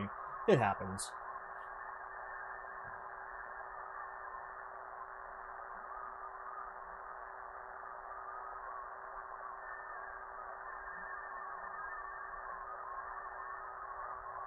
Give him one more shot. I don't want to run too close because, as you can tell, this mode is slow as hell, and I don't want to blow our ISS pass while I'm chatting down here. Matter of fact, yeah, let's hold off. Let's let somebody else grab that contact.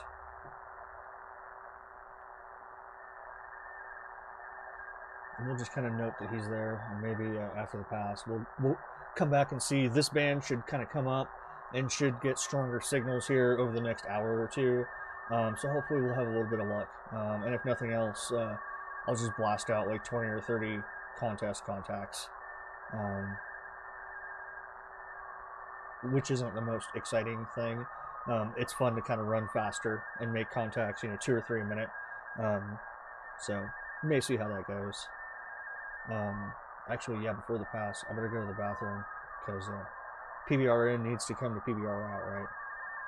So, yeah, give me 2 minutes, and then at 39 minutes past the hour, the ISS will be up above the horizon, and we will get our slow scan on. So I'll be right back.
How about some microphone? There we go. Oh my gosh.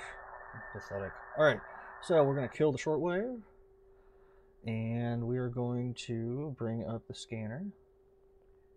You know, and they were pretty complicated in those Old days. dude's talking on it, but we're going to retune it here. Let me pull the control up. And here they had every fax machine made. They were reverse engineering them. Man, that dude sounds like death. You know, even though we had ours, to see what they were doing and how they were doing it. And I went, man, this is amazing. Even the rocket scientists back there reverse. Alright, so let's retune our PCR 1000 radio that we pulled up. And throw Orbitron 2. Coming right over Alaska and British Columbia right now. Got just a minute or so. Close this out. Save. And then we need to tune our radio, and that's pretty easy. 5x800. And we're going to turn off the tone squelch because they don't transmit with a sub-audible tone. We'll get into that at some point. And then back this off. Cool. We are now tuning in to the ISS whenever it shows up.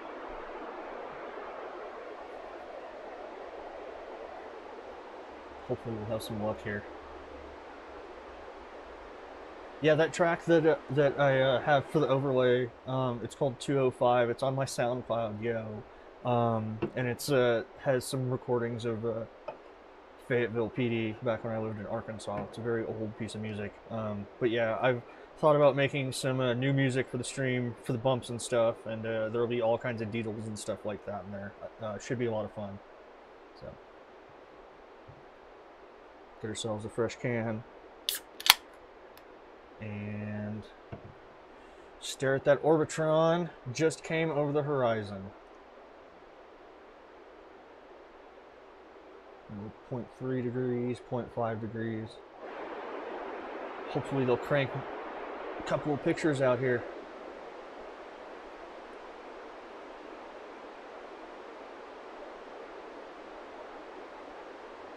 You can see the FFT up here on the top right. It's just white noise. Yes, that ring around the ISS is the area that currently has it above the horizon.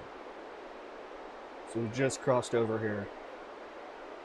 And then the orbit line, as I have it set up right now, shows the current orbit and then the next orbit. That next one you see comes right over Denver, but it'll be like a little bit later on in the evening, 6:15 or so, 6:20 p.m. local time. It's about a 1 hour and 40-minute orbital period for the ISS.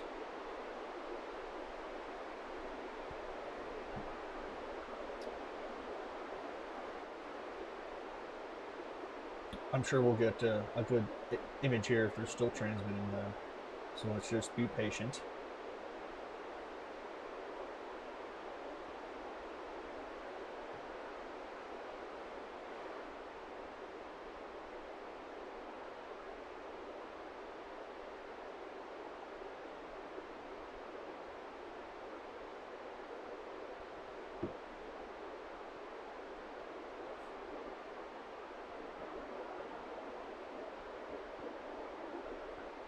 And MMSSTV will automatically pick the mode, so we don't need to set any of this here.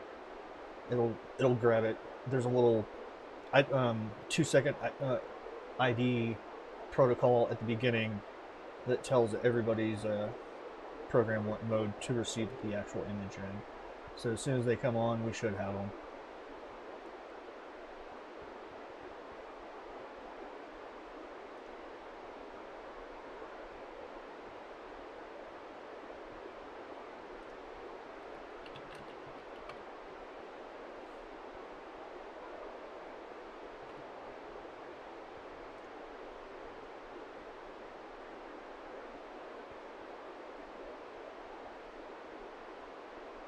They generally try to transmit when they're overpopulated areas. I don't think it's on an automatic timer. I think there's actually somebody manning it.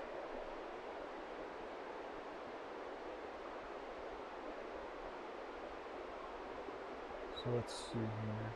Come on. There we go.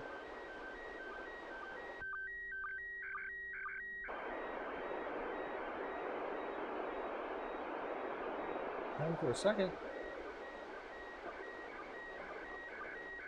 There we go. We can do it.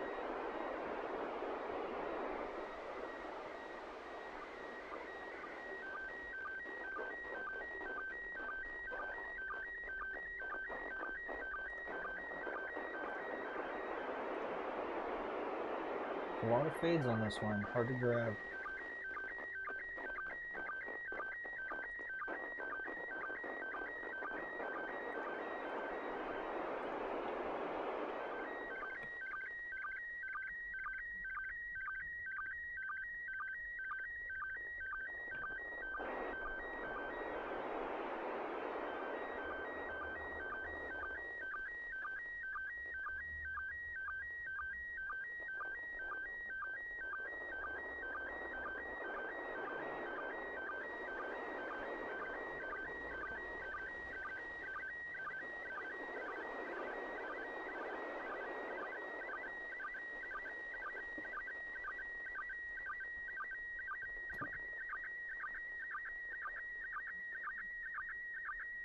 Last half looks good.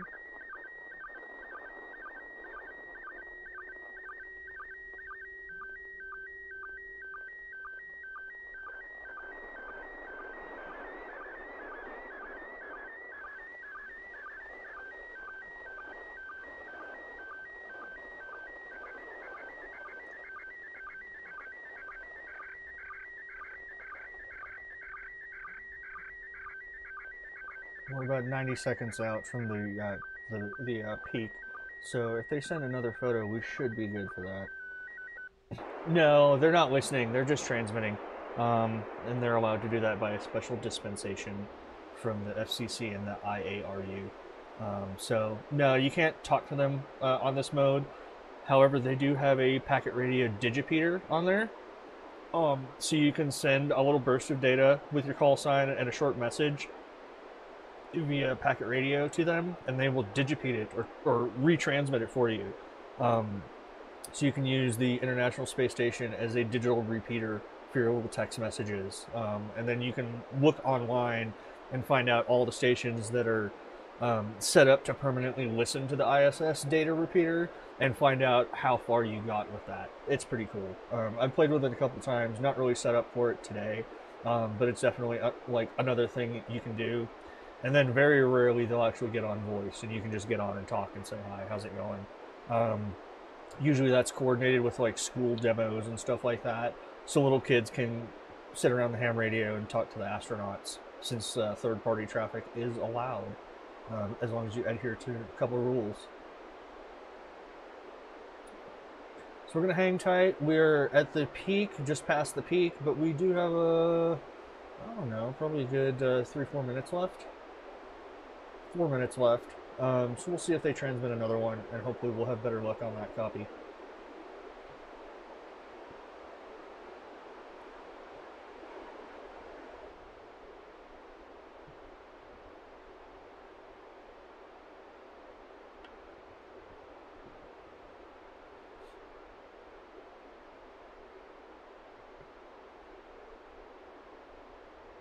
Come on, send another one.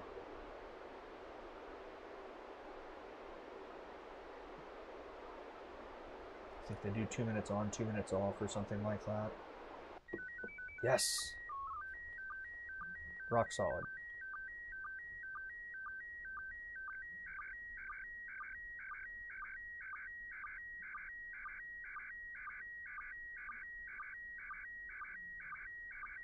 Very cool.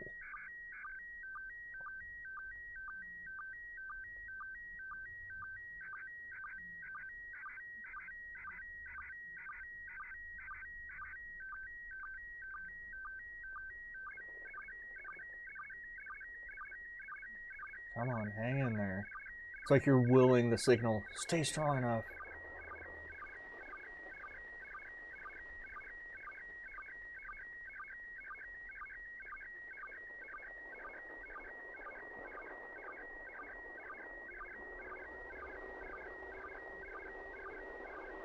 Stay with me.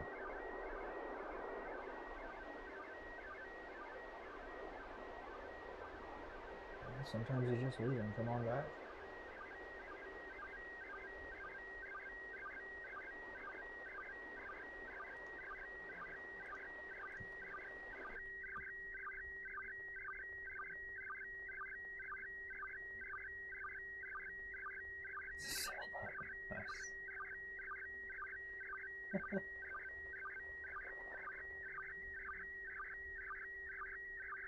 So we had a little fade. That's probably due to the pattern of the antenna that I'm using.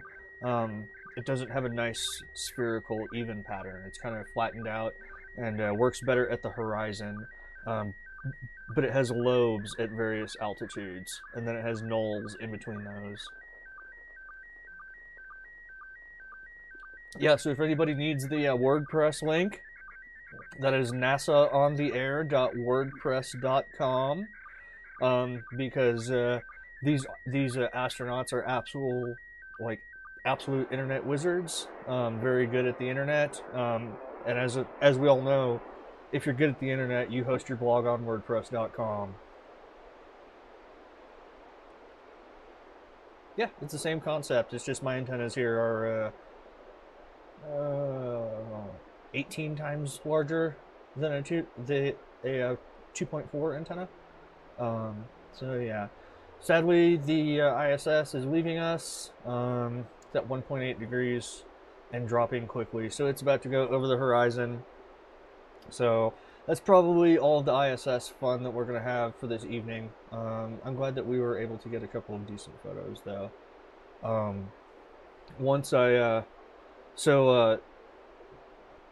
little bit of context for my space adventures. I do operate satellites and all that quite a bit. It's been an ongoing engineering challenge for me to build up my station and get it to where I can reliably make contacts. I've struck gold before, and I've had good luck periodically before. But the difference between a station that happens to be able to talk to somebody on a satellite and a station that guaranteed can get into that satellite and make contacts every pass, there's a lot of kind of range between there. You'll hear stories about people that they get lucky with their handheld out in the yard and say, why do people build big satellite stations and spend all this money and time and effort on building a satellite station when I got them with my handheld? I was just wiggling it around for the best signal and so on. And it's kind of the it's if you want consistency, you have to do a little bit more work on your station. You have to have better antennas, better feed lines, stuff like that. And that will really make up the difference between getting lucky and being consistently successful at making those contacts. So that's one thing that I've been working on a lot lately. I've mentioned that I'm got a radio in my eye. It's not out yet. It's called the ICOM 9700. That's my next major ham purchase. It's going to be able to work the voice and data satellites very reliably. It's going to be a very good radio for all that. It's not cheap. They just released the price. It's $2,100. But that's okay because I've been saving my pennies for it, and I expected it to be $2,200. So we're still ahead there. But I'm also going to be putting up some more antennas, and I'm going to have them on rotators so that they can spin around not only in the azimuth, but they're going to be able to tilt up and down, and I can aim it right at the satellites or the ISS or whatever. This is important because the ISS, there were periods there where we had a gangbuster signal, most of that image there. But like I said, they're using a 25 or a 30 watt radio because the ISS is like the size of a football field, and they have, solar panels the size of cars. So they have a lot of extra power budget. Versus, say something like a CubeSat, which will, I'll pull up the image of a couple of CubeSats real quick. What if I'm on monitor here? So that's the average size of a CubeSat. It's a standard package that all the space launch agencies have standardized on. It's 10 by 10 by 10 centimeters. And then and here's a common approach for how to do the antennas. That is literally a chunk out of just a Stanley measuring tape, because they can roll it up and then they can deploy it. So what they'll do is they'll take this antenna here, and for packaging they will wrap it around the satellite, and then they will use something that they can physically break remotely. And usually what they do is they tie it to a little like a 3-watt resistor, or a 3 ohm resistor that's like 1/8 of a watt. And then when the satellite is launched and they've gotten confirmation that it's clear from the launch vehicle, they will send a command that sends like 3 or 4 watts of power through that tiny little 1/8 watt resistor, and it burns in space and breaks. And then this snaps out and pokes out straight from the satellite, and from then on to the end of the satellite's lifespan, when it re-enters, that's the antenna that it uses. So it's absolutely, like total hack territory. You can tell, like, they just kind of put solar panels wherever they can. They can't do any like real active attitude control on this, so they can't control what position the satellites are in relative to the Earth. Which is why you'll hear a lot of fading on satellite downlinks, because the thing's spinning at like 20 RPM in space, and the antenna may be pointed in such a way that it's beneficial to you, or you maybe like have problems because it's pointed away from you, or the wrong angle. So to kind of circle back around, these are the boxes that I'm trying to talk on when I'm working satellites. They are very low power. They have like 3 or 4 watts of total solar input, and they may have like 100 milliwatt to a half-watt transmitter. The receivers are pretty good. Receivers don't take a lot of power to run, so they can hear the uplinks from ground stations very well. However, they just don't have a loud mouth when they're talking back to everybody. They got a half a watt, quarter watt, whatever, coming back down to Earth. So you have to have good antennas that can not only receive a strong enough signal from them, but ideally you want to be able to track it as it goes over the sky. And you can either track manually and turn rotator knobs, which is where I'm currently at, or the next step is to do computer control, where you can actually have Orbitron. It can talk to a rotator on a serial port, send some crude-ass commands, and tell it, hey, point 165 as 20L, hey, point 175 as 25L, and your antenna will track and go up and down as the satellite comes above and then goes below the horizon. That's the recipe for real success with these. You would use something like a beam antenna. One of the ones that I'm looking at here, it's roughly built like this. It's called circular polarization. You might have heard that before if you've ever played with Wi-Fi or stuff. But this is both horizontal and vertical polarization. You can tell from the kind of diagram that it's meant to do both. But you connect the two orientations together in such a way that it doesn't matter which way the satellite is oriented with regard to the ground station. You will always get roughly the same signal. So if you have circular antennas like this and they're aimed at the satellite, you're going to have a solid, good sounding downlink. It's going to have good signal strength, easy to listen to, and easy to work stations. Yeah, it's not too unlike a TV antenna. Interesting thing is that most FM and a lot of TV stations transmit using circular polarization. If you've ever noticed, like a big, you don't really see it too much anymore, but people used to have antennas just for FM radio up on their house, and they would be horizontal. That the beam elements would be put out horizontally, and that works fine. But then you think, but wait, I've seen on cars where they have the stock radio antenna and it's a rod that goes up and down.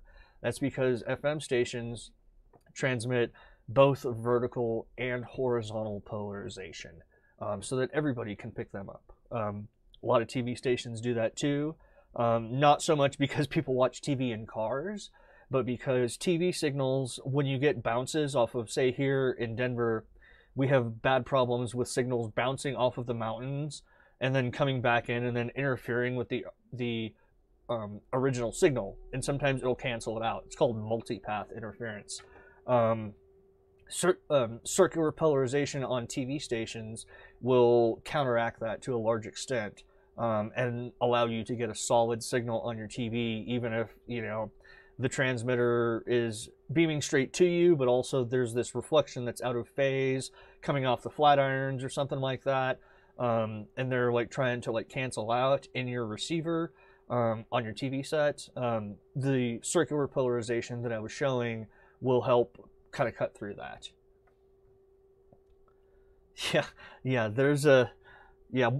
Whenever you see somebody installing or that has a old ass FM or a TV antenna that's like the elements are all crooked and it's like tilted and stuff like that, they're not trying to be clever with it. That shit's just 35 years old and they've forgotten about it and they don't care to take it down. Yeah, corrugated metal, just like any sort of like large reflective surface will bounce signals and cancel phase, you know. So if you play with the antenna polarization and get things set up right, long story short, you'll get your FM radio on whatever radio you're on. You'll be able to watch TV from far away, and you can talk to ham satellites. So that's kind of my next goal of the satellite station. These couple of radios here, let me pull down Orbitron because we're done with that for the day. These two radios are my satellite radios. They work very well, but as you can tell, they were made in different periods of time. This is a 2-meter radio, which operates at about 146 megahertz. See you later, birds. Thanks for joining in. It's nice to have you. And then this is a, sorry, my lamp is right there. This is a 70 centimeter radio. It operates at about 430 or 440 megahertz. This is one of the finest radios for this band ever made.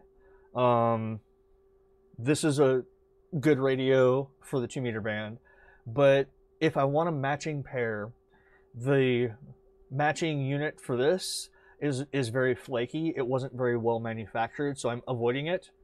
And if I want to go the other way and buy a 2-meter radio to match this one, I'm looking at spending it about $600 because they are very coveted, high performance and good, but they're just freaking hard to find.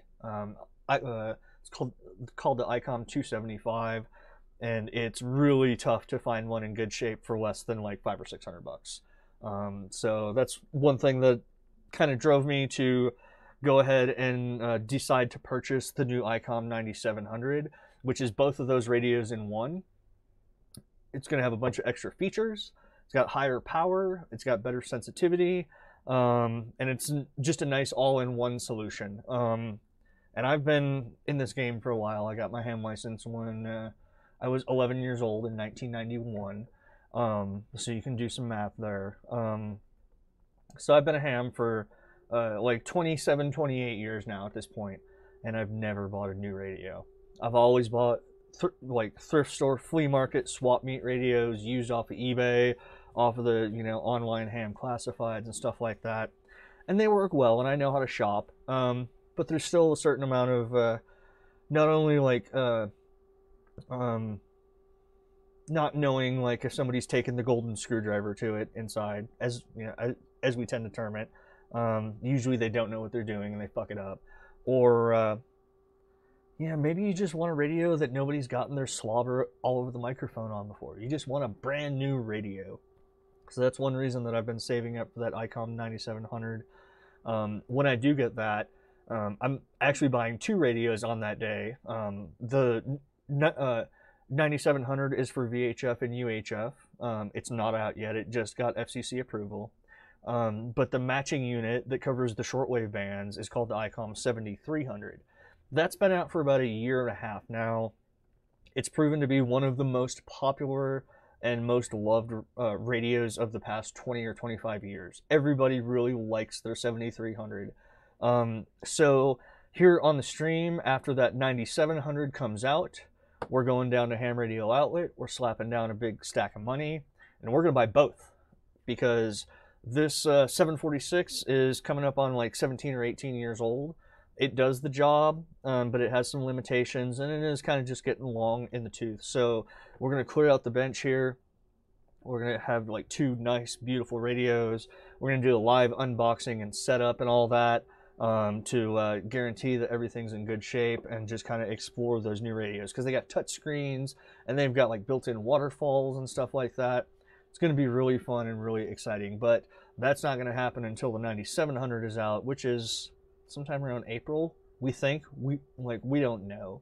They just have pre-order pages up on all the online sites, so we just do not know when those are coming out, other than Q2 2019, which is the best they've said.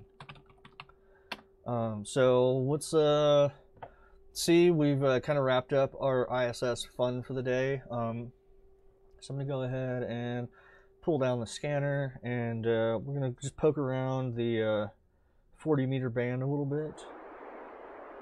I'm going to kill this one, bring this one up.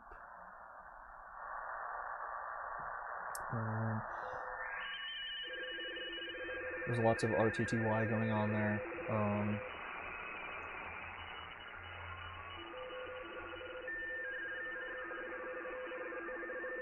Yeah, sounds pretty active. Pretty good. So, doesn't look like there's much like PSK31 or other chat modes going on. Let me just tune around and see if we can find something interesting to listen to. We can always come back and make some contest contacts, but those are boring, and after you get the first 1 or 2, you kind of get the gist of it. There's that dude that's really, really loud.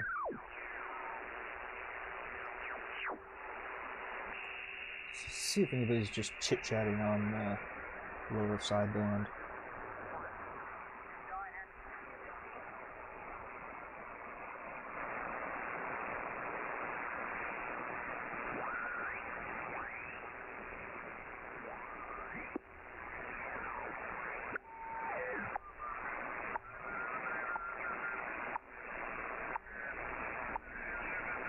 Why somebody is transmitting WWV ticks on this frequency, I do not know.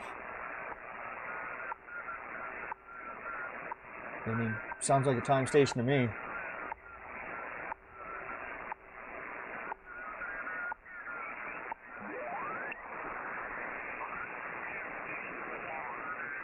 That actually is legal, though. FL Digi, this program here on the top right, it does have a WWV mode. We most commonly use it for calibrating the sound cards, because we know that WWV is very accurate. FL Digi can count the time between the ticks, and then figure out how miscalibrated your sound card is, if it's like running at like 44,026 samples or whatever. But one interesting thing is that FL Digi can also transmit those time ticks. So if you have an accurate clock on your computer, you can become your own time station. You know, if shit hits the fan and WWV ever goes offline, there's a chance that somebody will set up a pirate time station so that everybody else can figure out exactly what 1 second sounds like. The thing that you always hear is good. Exactly what Bill is doing. You know, when you're trying to work the station, crank it up. You know, don't worry about how it sounds, and try to make the contact over. And in theory, it will work for consolidating the energy to a certain frequency and not wasting it on another. Yeah, the radio has a port called a CIV port on the back. It's an 1/8 inch headphone plug, and it hooks up to the computer via a 5-volt serial to USB interface. So I actually take the things that they sell for like $2.99 that you use to like program Arduinos and stuff like that. Also 5-volt serial. So it's just a little $3 adapter. It's plugged in. into the USB port of my computer, and then a cable goes to the back of the radio, and it sends and receives. Basically like it is now. There's a couple dudes chatting there. Let's see who else is on.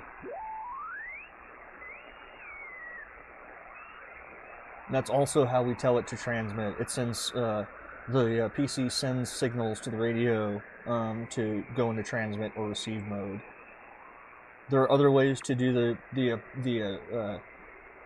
push to talk switching, but I chose that mode because it's one less cable than the other ways.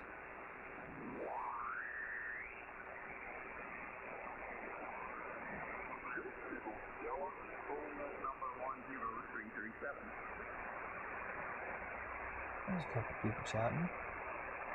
Maybe. That's a laptop power supply. That's what they sound like. Just some broadband noise that just kill everything. You can see how like strong they are. They're like 3 S units. One S unit on the radio there. You see it's like 13579, and then plus 20, plus 40, plus 60.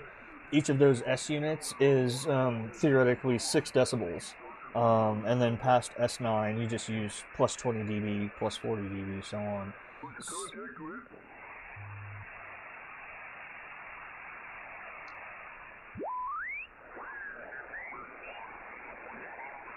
I'll find some chit chatters here.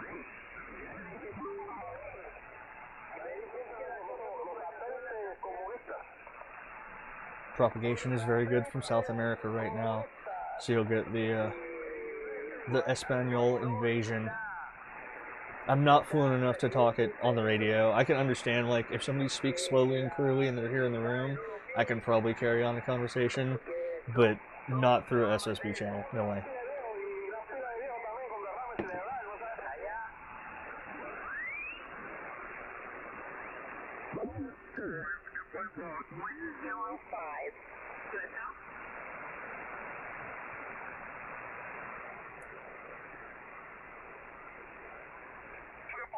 November 6th. Kilo Yeah, lots of Lima Brazilians. Sierra. Kilo Lima Sierra. November 6th. Kilo Lima Sierra.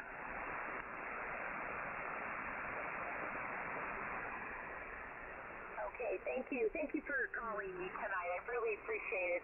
KAULP, I'll say 73 and 88, and I'll be clearing your final.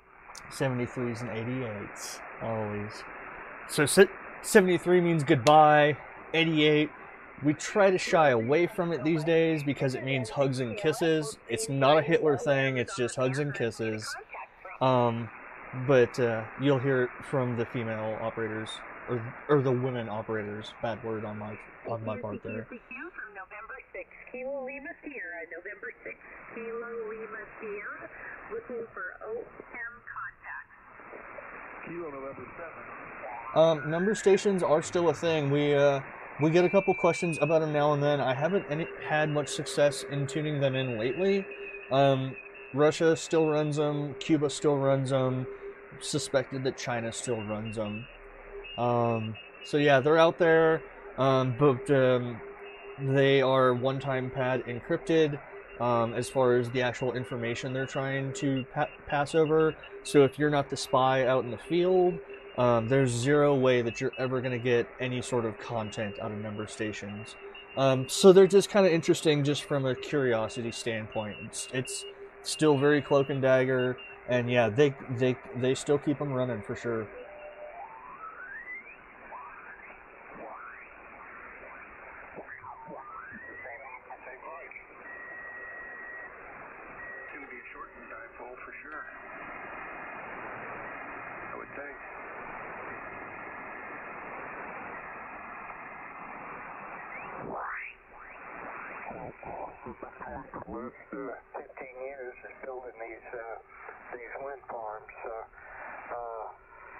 They're just going up everywhere, and they're always looking for experienced project managers there, over.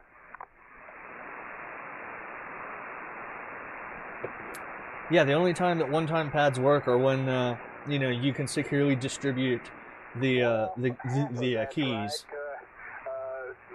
They need somebody to do the job. Yeah, you can't update or change. Once they're out in the field, you're stuck with what you know. And like our submarines use OTPs for the very low frequency communication and all that.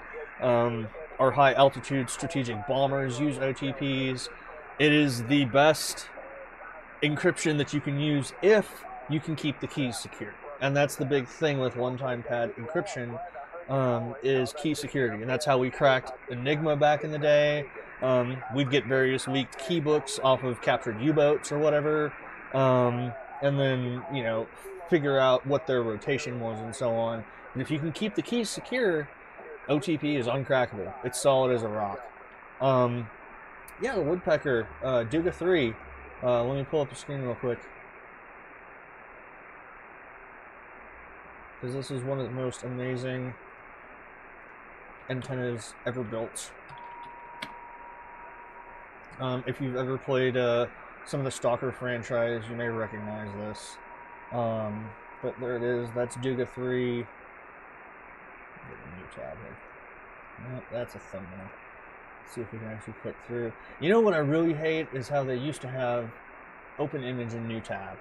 And they killed that because somebody was crying.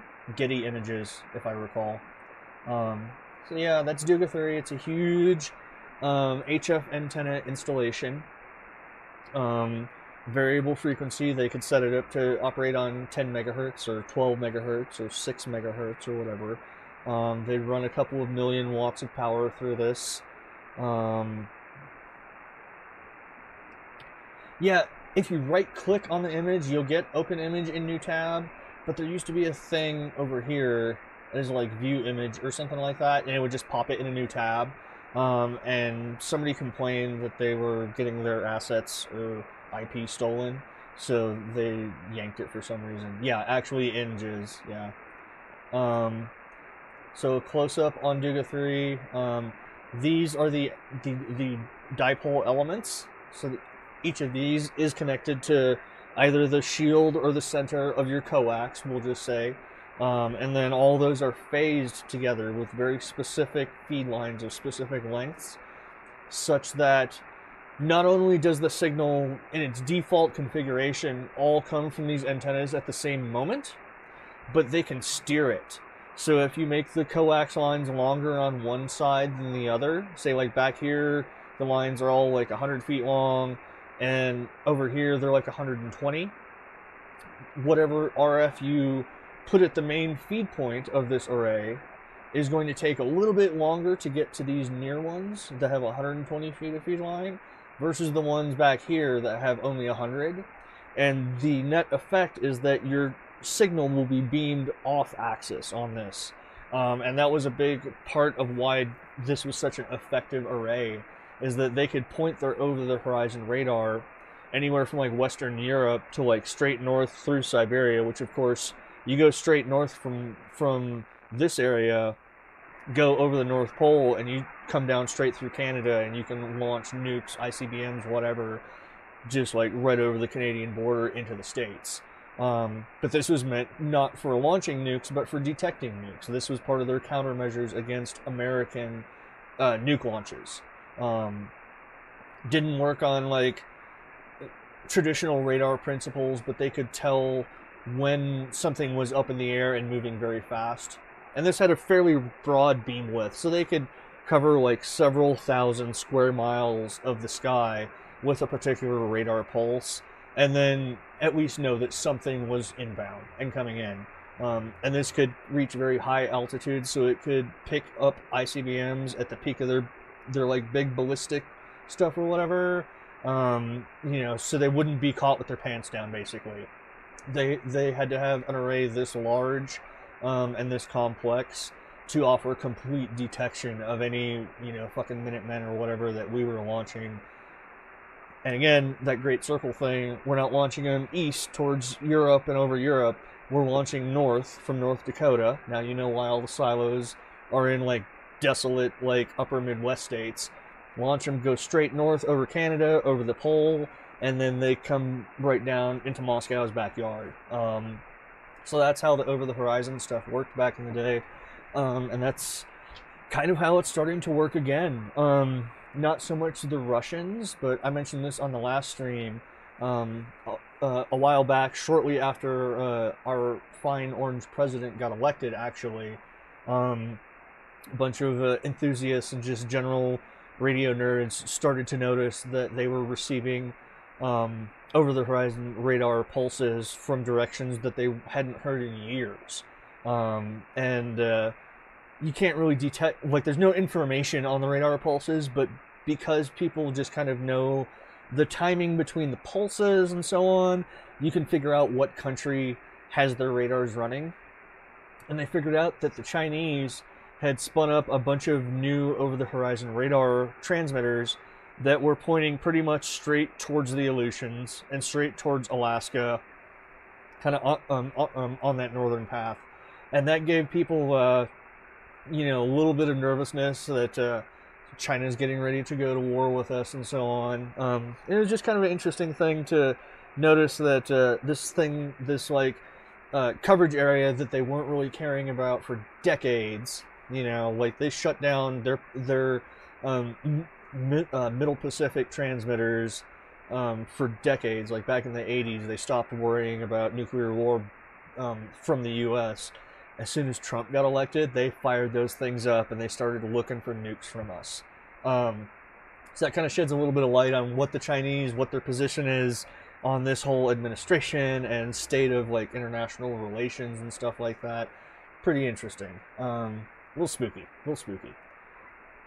So yeah, Duga was over 10 megawatts, and then this antenna gives you like another 20 to 30 decibels of gain. So they had actual 10 million watts of pulsed power. It's fairly easy to make short, very large bursts of power. That's why radar transmitters are like 60 kilowatts, the radio station maybe 1,000 watts, because you can make a very high power pulse for a few milliseconds, and that's all you need for a radar pulse. So they had 10 megawatts going into that antenna, which then had another like 20 or 30 decibels of gain, and you're talking about the effective radiated power. That's a term that we use a whole lot, and that's basically you're sending enough power and have enough antenna gain to give the same signal strength as X watts through an ordinary single element antenna. So this would be like the same as running 1 billion watts through a 20 decibel gain antenna, because 20 is a power gain of 100. So 20 times 100 that's actually 2 gigawatts. But that's kind of how things work. So you figure out how much power from a regular element would generate the same strength at a particular location. And that's ERP. And that's what we use for a lot of calculations of like radio stations. Million watt radar. That was actually like a 10 kW transmitter with a 20 dB antenna. Which is pretty feasible at the higher frequencies that like weather radar uses, because weather radar uses much higher frequencies because the wavelength's shorter and it's more effectively reflected by like clouds, rain, so on. So you can have much higher gain antenna. Down on the shortwave bands, which is the only bands that the over-the-horizon stuff works, you need much larger arrays like that big Duga thing. And what's cool is that some people have, in the past, they have managed to actually get permission to use the Duga array to transmit ham radio. So they've gone on and they've run special event stations. Now, mind you, they're in the like exclusion zone of Chernobyl, so kind of risky there. But they got special permission from the Russian government to hook their little ham radios up to this huge antenna array and get a really strong signal.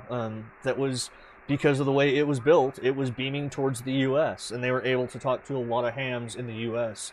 using that same array that we just had up on the screen a little while ago. It's pretty awesome. Doesn't happen too much anymore, probably less. I doubt like the Putin administration is down with stunts like that so much. Hell, they may have fired up Duga again and, prepared for nuclear war with the states again, for all I know. I don't keep track too much on the military comm side because it's so hard to pick up transmissions because they're not like continuously broadcasting. They pop on, they transmit a couple messages, and they're done. But once in a while, I can tune in like some of the high altitude bombers and stuff like that. That's pretty spooky. You hear their like coded messages. Sky King, do not answer. You've heard stuff like that maybe if you poked around various radio channels on Live Leak or YouTube or whatever.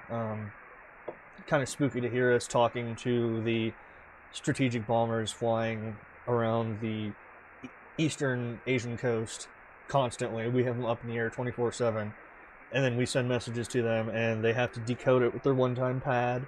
And obviously, because we're not a smoking husk of a planet, none of the messages have been legitimate, but they have to decode them, and they always say, "This is a drill, don't worry about it." But they do that rather than only transmitting when there's something going on to throw off the people listening. If there's a transmission 4 times a day, every 6 hours, you can't notice a difference in the patterns of transmissions. If they're always saying coded messages, you don't know if the coded messages are special or if it's just a drill. That's how the number stations work too. They're constantly shitting stuff out. 99.999% of that is noise, and then once in a while they actually transmit a bit of useful information that decodes to something that they want to send to their agents in the field. Yeah, extremely war games. We haven't moved on from that in a lot of ways. The Cold War, they still have a lot of that infrastructure. The parties involved are different. Obviously, China is a much bigger player now. We're not quite so worried about the Japanese because they tanked their economy in the 90s and they'll never own a carrier or anything anyways. They're still under mad treaties too. I don't think they can have a real navy or anything like that. Spinning back through 40 meters, see if anybody's chit-chatting. I'll do it. Thank you very much. 73's to you. N7JOX, Mesquite clear. Okay, Jim's here too. I'll be here to Jim. Have a good evening, Barry. N7J, Mesquite, W67M. Got some kind of decent signals. The big thing is, can you hear everybody involved? I don't like to hear one side of a conversation. I want to hear everybody.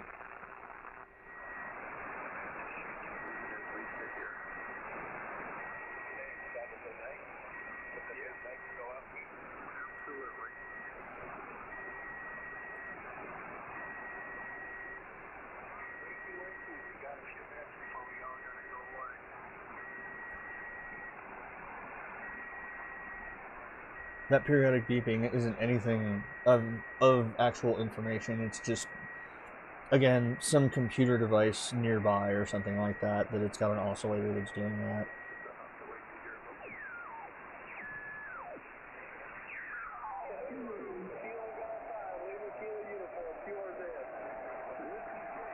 These guys are coming in decent, but again, another laptop power supply on top that's just trashing their signal.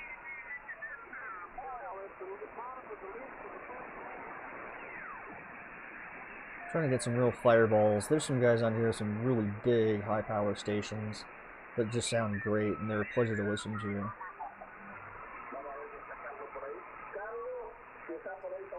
This is actually not ham stuff here. I can tell that you hear that carrier tone in there. It'll be right around 1 kilohertz. Yeah, if you look on the FL Digi screen, that means that the carrier's at 7210. And that's just an actual shortwave broadcast station. Over in the Eastern Hemisphere, that's still, this range, 7200 to 7300, is still a usable band for commercial shortwave. So we'll hear a lot of stations from Europe just barely come in, especially around this time of day. Back in the 50s and 60s, it was a real challenge to operate your ham station above 7200 because the stations were so loud.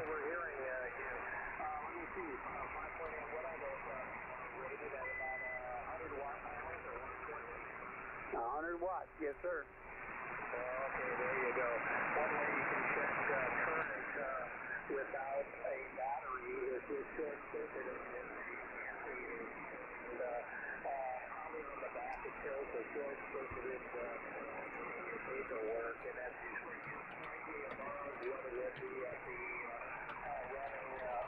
weak wattage at 17.2 or 17.4. So that's a pretty way to just make sure that they're putting out the amps. But if they're new, I'm sure they are. Yeah, I didn't check the amps, but I checked the voltage, and they were 21.5, 21.7, and telecloud. Just chit-chatting radios. Roger, yeah, that's what they run.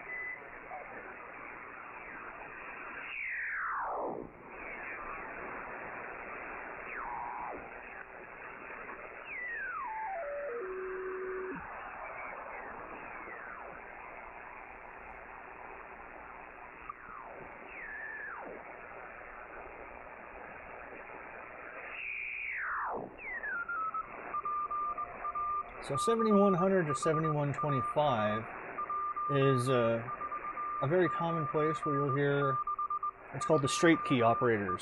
So I have, for example, here, this is my CW paddle here, and it's not computerized. It's all analog circuitry that makes the dots and the dashes on this. But if you hold this down, it's dots. If you hold that down, it's dashes. And if you hold both down, they alternate.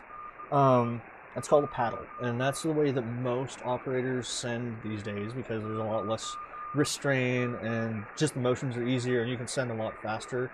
But some guys still use straight keys, just the old school ...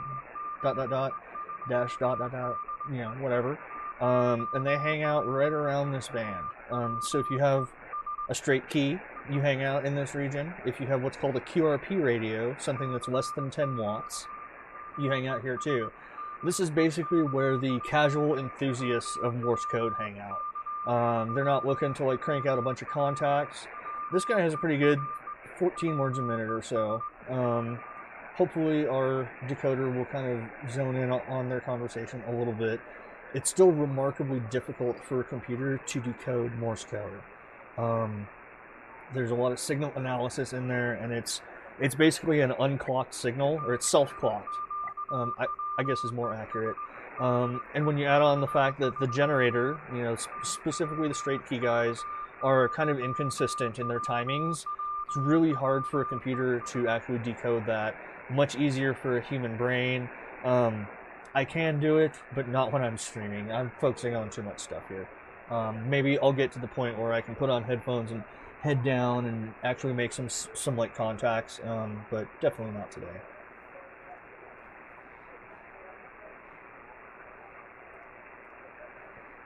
So yeah, nothing really too fruitful from tuning in on that guy.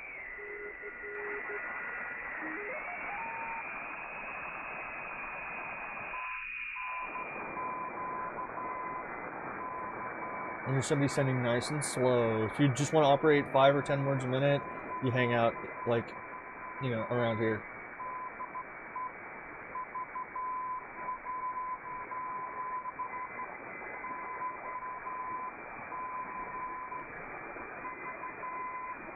Getting a little bit of interference. I know his call started out with a V, so he's probably somewhere in Canada, because Canadian call signs start with the letter V. Other countries do, but generally at this time, the country that starts with a V on their call signs is going to be Canada. Yeah, I bet that some modern approaches could probably do a better job than just like, hey, we're going to try to ballpark the clock speed of this, and then we're going to figure out what a dit and what a dah is, and then you use like the spacing between them is relative to your code speed. Like the dit is your standard clock unit. Dit is 1, a dah is 3. The space between dits and dahs inside a word is 1, and the space between characters is 3, and the space between words is 5. That's like the spec for Morse code, basically. Unless you're computer sending, very few people actually adhere to that. So it's much better to use the human ear, which is pretty good at like actually picking those tones out, combined with the human brain, which is good at interpreting. You know, if you see TH ? T, it's probably that. So you can fill in a lot of stuff. Computers aren't that smart. I'd like to see a combination of like some like deep learning on the actual code decoding, combined with some like language analysis. No, they're not split up like radio stations are. We have N, W, K, and A as our first characters. You can get different prefixes. Of course, now there's what's called the vanity call sign system, which means that you can just find one on the list that's not used, make a request, and you can get that call sign. My call sign is KC4YLV because that's what the FCC gods gave me back in 1991. I stuck with it because we didn't have the option to get vanity calls for years and years. Up until about 15 or so years ago, you could only get a vanity call, first of all, if you were an extra, and then second of all, if you were related to the person that originally held it. So you could get your grandpa's call sign. But you couldn't just say, hey, WQ8T is on the list. I want to be WQ8T. Here's my form. Give it to me. You couldn't do that. Then they changed the rules. It's kind of a sore point for me. I don't really care. But it is annoying when people change call signs every 6 months. Because when you give up an old call sign, nobody else can get it for a 2-year period. And that includes death, too. So somebody has to be dead for 2 years before you can snipe their call sign. Or they have to have changed to another call sign or canceled their license more than 2 years to the day before their call sign goes, quote, back into the pool. So back in the day, you start out, even before my time, they had what were called novice call signs. They were what you got when you had your like entry-level license, the novice license. It's pretty much dead now. And it was always KN something. So you're like KN4YLV while you were a novice. Only after you upgraded to Technician, General, Advanced, which nobody knows about Advanced, or Extra, could you get a call sign that was actually a KC or a WA or an N something. So they've done a lot of relaxation of the rules in the past years. You'll see people that go through like 3 call signs a year, and it's just hard to track. My call was obviously sequentially assigned from the FCC. It's a horrible call sign for ham radio. It's long, both in voice and in Morse code. You can determine the time it takes to send a particular string of code. It's called the weight of that call sign. My call sign is 80 weight, which is nearly as long as a call sign can possibly be in Morse code. Pain in the ass, takes like 10 seconds to send. Other people just kind of chew through all the like short call signs. That like they have a website where you can basically stock call signs that are about to hit that 2-year limit and become available. And then people go in and submit literally 30 applications for everything that's coming up on a particular day. They'll get one. They don't have any attachment to it. They just wanted a shorter call sign. They just wanted that 4-character, AA5B or whatever came up. So it's just kind of a different attitude on it. I used it for so long that it's literally burned into my synapses. I am KC4YLV. I always will be. I will never ever change my call sign. Other people, they're less kind of nostalgic about it. They have less of a connection, so it's not that big of a deal. So they want to get some vanity calls and kind of bounce around and check out different stuff. It's fine. I used to be super salty about it. I'm less cranky about it now.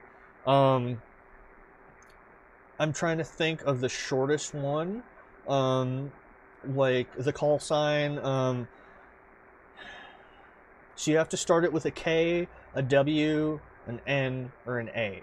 And N and A are going to be the shortest first characters. And you can have a 4-character call sign at the shortest. So like AE and then any number, because they're all the same weight. Well, actually, 1 is going to be the shortest weight. So Alpha Echo 1 Echo is going to be the shortest possible call sign in the United States.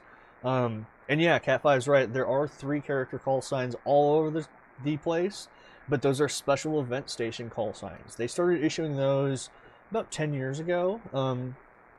just as kind of a nice thing for the hobby. You just fill out a form for the FCC and say, hey, we'd like a special event call sign. Here's our preferences. This event is like the 30th anniversary of the sinking of the USS Indianapolis or something or whatever. Or, just like any sort of kind of interesting special event. It doesn't have to be ham radio related. There's a lot of military ones. A lot of like anniversaries of national parks and stuff like that you can like get a special event call sign from. And if they agree, they will give you a 3-character call sign for that weekend or whatever. You have to have it for a short time period. Anybody that operates at your station can use that 3-character call sign while that station is like active. So yeah, like Kilo 2 Alpha, that would be a valid special event one. And that just helps them work stations faster, and it also really catches people's ears. People know to listen for the 3-character call signs because they know that that's like some sort of special event station. So those are pretty cool, and I've worked quite a few of those. There's a not all special events use the 3-character call signs. There's one station that I talk to almost every year. If I recall, it's W9, or maybe W8, but it's W9IMS, and that is the special event station that celebrates the birthday of the Indianapolis Motor Speedway. And they get on the air, just these couple old guys that like cars and like radios, just get on, you make a contact with them, and they'll send you a nice, pretty certificate and all that stuff. If you talk to them like 5 years in a row, you get a fancier certificate and so on. So not every special event station has a short call sign, but it is an option. So yeah, it's just fun quirks with the licensing and how they pass them out. But again, all that stuff is temporary, and it's not connected to an actual ham radio operator. It's connected to a special event station. You have to state where the station's going to be located and so on. And then just any hams that come by that you want to let operate, they can use that call sign while they're transmitting. Spin through, see if there's any other grandpas on 40 meters. I was expecting it to be a little bit more active at this time of day. We've had some good stations coming in, but you can't hear both sides of the chat, so it's just kind of lame.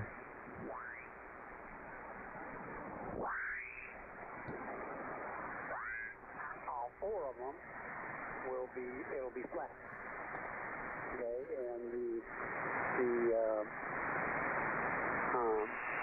hinges will be flat on the top of the motorhome. And I have this tape I bought $65 for 3M VHB tape. And this tape, and 78 hours after it's been installed, you can take a hammer and a chisel and try to break it loose. Oh shit, we are worldwide. Nice you can join us. Very cool. And you won't hurt the tape at all. This stuff is that powerful. It's 11:40 a.m. there, right? That's not too bad. I can undo 2 bolts on one side and flip the panel up because I need the hinges and put in. I'm going to take those antennas I got up there now, 2 meter and oh, they have full-on nets where they just talk about their RVs. I heard one guy on last night that was just talking about it. He just bought a brand new 5th wheel.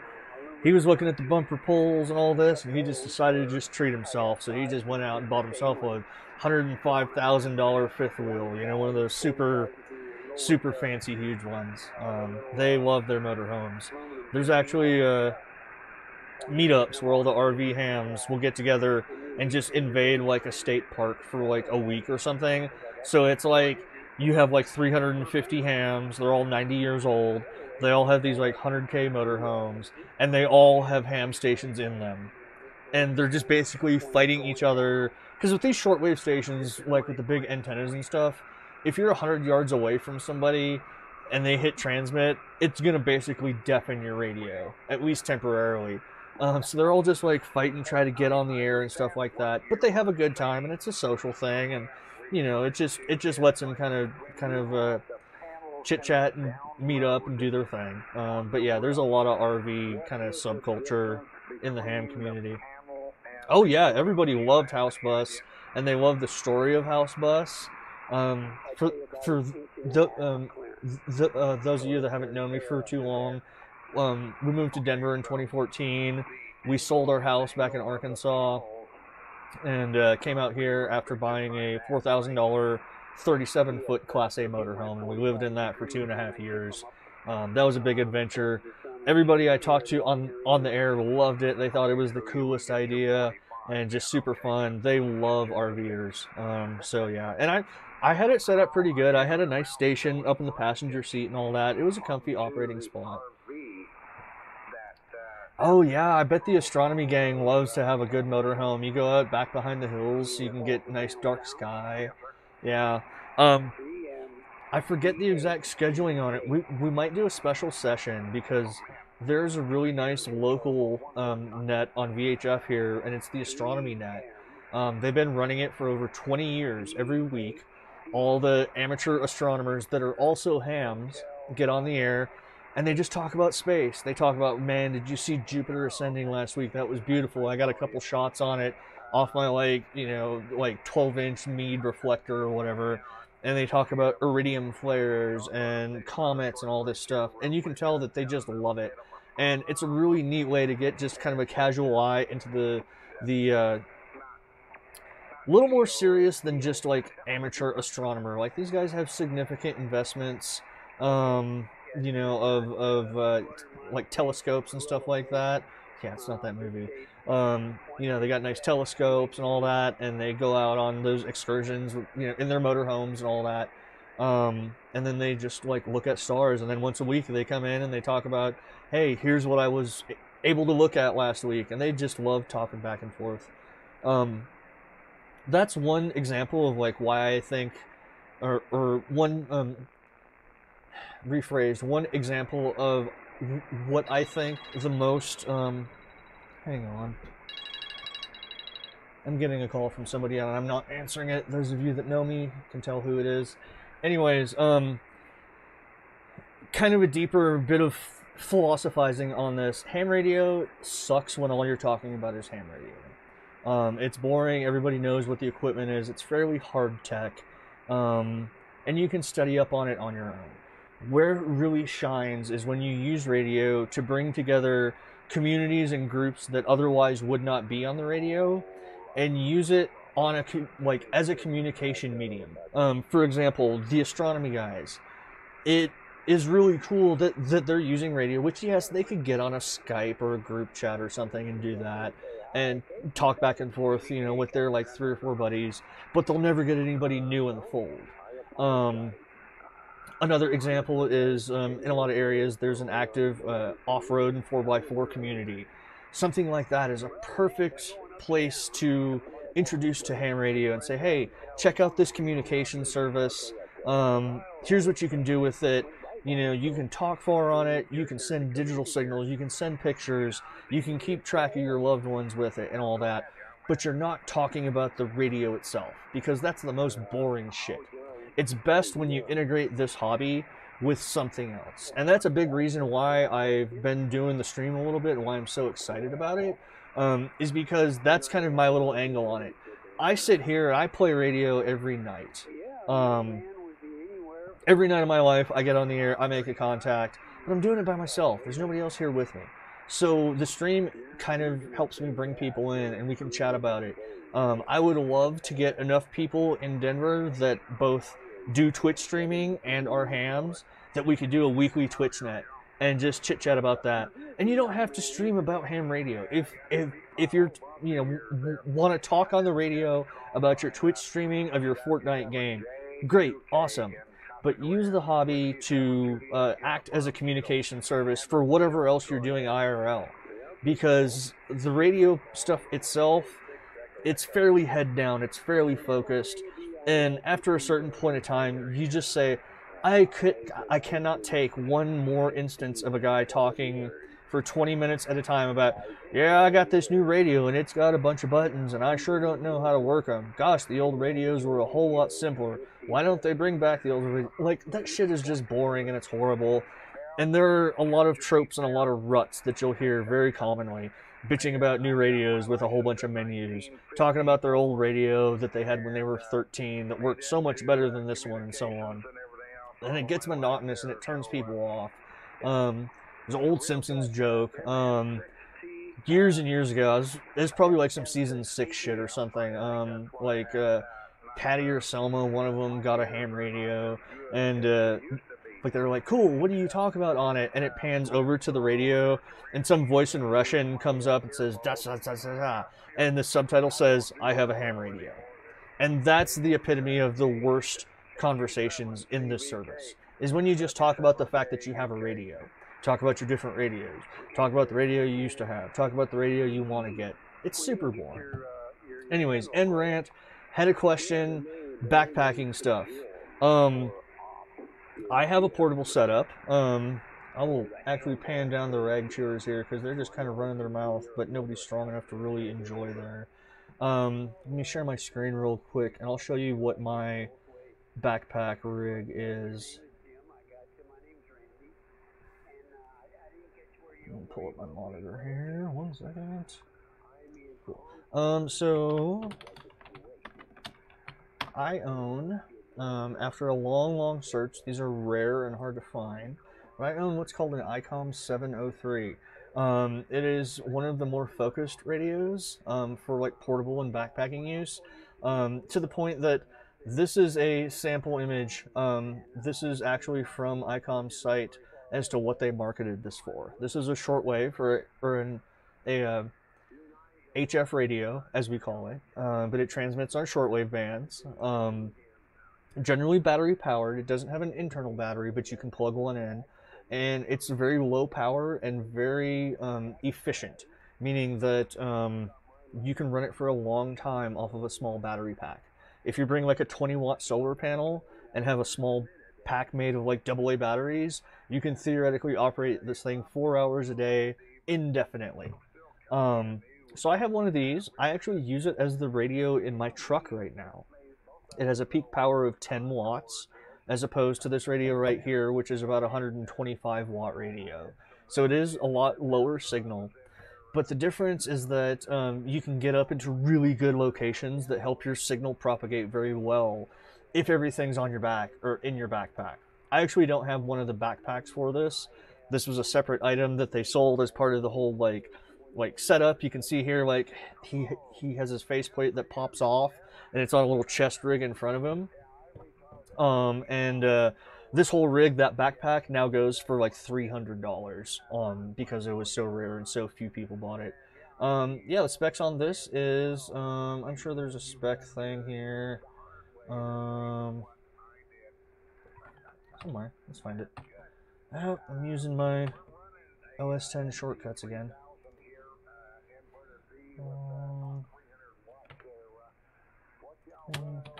It's not that heavy, really.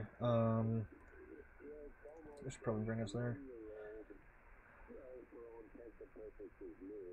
4.4 pounds, 2 kilograms.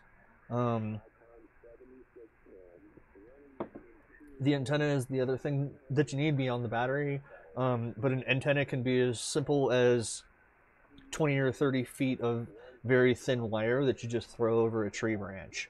I have a couple different portable setups that I can throw in my backpack. I actually collect external frame, old school like 70s and 80s hiking packs. So I have one of those set up, and in there I have just like a 17-foot telescoping whip that I can hook up, and that's a vertical antenna. So if I want to set up a vertical, I use that. But I also have some wire antennas that are just coiled up hunks of wire I can throw up in a tree or whatever. Yeah, it is. I mean, it's heavy if you're in the kind of ultralight, super slim venue. But if you think about it, this can receive AM broadcast. It's your emergency contact. It's your entertainment. You know, like all around the campfire. If you're set up right, you can use it to talk to other hams in your party that have a handheld that operate on 6 meters, which is a band that it covers. So it's kind of useful. And gosh, it is well worth the wait on the day hikes that I've taken it. to just set that up and just kind of throw a wire in a tree. And if nothing else, I can listen to the ball game. You know, that's super cool. So yeah, that's kind of what you're looking at. There are now this is a fully featured radio. This operates on every shortwave band. It has a built-in antenna matcher so that you can just take a random piece of wire and this will work well with it without it exploding. There are a couple of other rigs. Probably the most popular for backpacking is called the Elecraft KX2.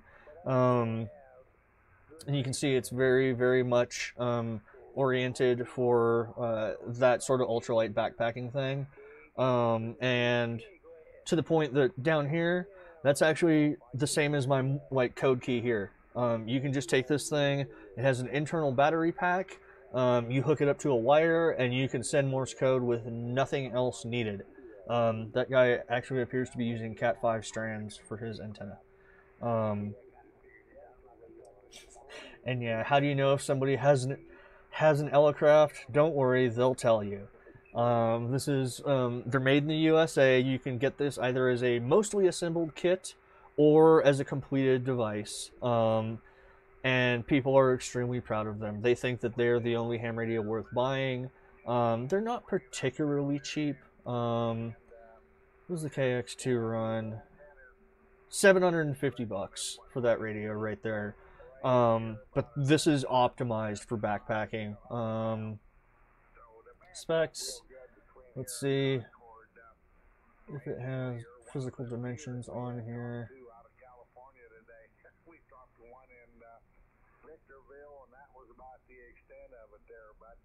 Yeah, I'm kind of curious now how it measures up to my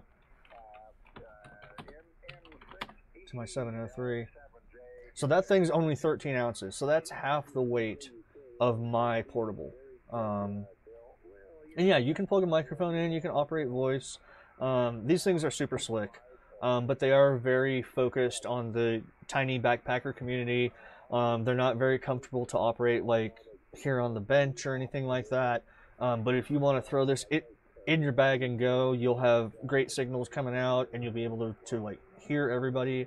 It's a very high performing radio. Like, it has a sensitive receiver, great filters and all that. It's not a compromise radio. There's not a situation where a larger radio will do a noticeably better job of receiving signals. It's just that these are relatively low power. So yeah, they're super interesting. They're cool. If I get more into operating CW, I could see myself picking one up. I don't run too much code these days, but they're extremely popular. People love them. There's... What was the old one? I'm trying to think of the old one. And yeah, like, you can get like a Spectrum scope for it if you want to carry a little bit more stuff. People do run these in their shack as their main radio, but you need an amplifier to get that full power. But they have a full line of accessories. So if you want to run your backpack radio in your ham shack with a bunch of shit stapled on, they'll sell it to you gladly. They had a tiny, an even smaller, older one. Yeah, the KX1. I just had to find the model number. This was kind of the prototype of their like ultra portables. This one's even smaller, even lighter. It only covers a couple of different bands. You don't get a full frequency display, so you have to know what band you're on, and then you add this number of kilohertz to it. But this is where the hardcore backpackers really, they bought a crap load of these things and loved them and told everybody how much they loved them, and they realized that, hey, there's a market for this stuff. This was the first Elecraft radio that came out. It was exclusively made as a kit, I believe. And it was just wildly popular. So they came out with the more robust KX2, and then they came out with some desktop radios too later on for people that wanted to just spend all their money on nothing but Elecrafts. It's a neat brand. I'm an ICOM addict, though. I've bought ICOMs for the past 20 years, so this would definitely be a side piece for me if I did buy one. And I'd probably get the KX2. There's the side-by-side of the old one on the right versus the new one on the left. You can tell like like the old one is much more, and that's Morse code only on that KX1, so you can't talk with a microphone. The KX2 had the big display, and you could plug a mic in and operate voice or data modes if you wanted, whatever. Very cool radios, kind of a neat niche, and the people that use them are very vocal about them, and they love telling people about how good they are. So yeah. Gosh, I've been chit-chatting tonight. Thank you everybody for coming out. I think I'm going to wrap it up in the next few minutes. We're going to take one more spin through 40 meters. Nope, wrong volume knob. See if there's some interesting rag chew going on down here.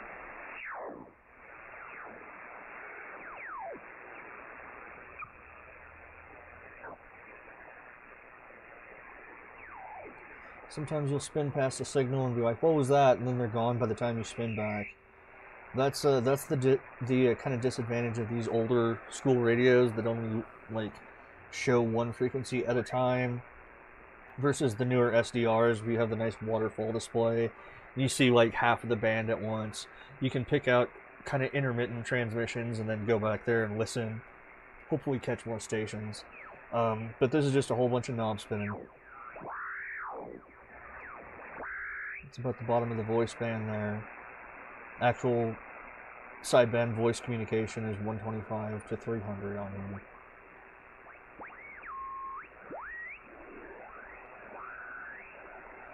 It's a bunch of electronic crap. It's the same guys we had on a bit ago. Going backwards, that's not a problem. It's just going forward. I've seen awnings come off like you wouldn't believe. I've seen everything else in the world, even the racks come off. It's awesome. Thanks for joining us, Ambient.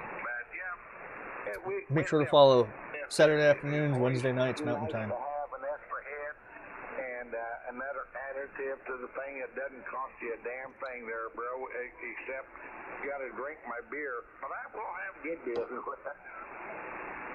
I'll drink to that. All right, there, brother.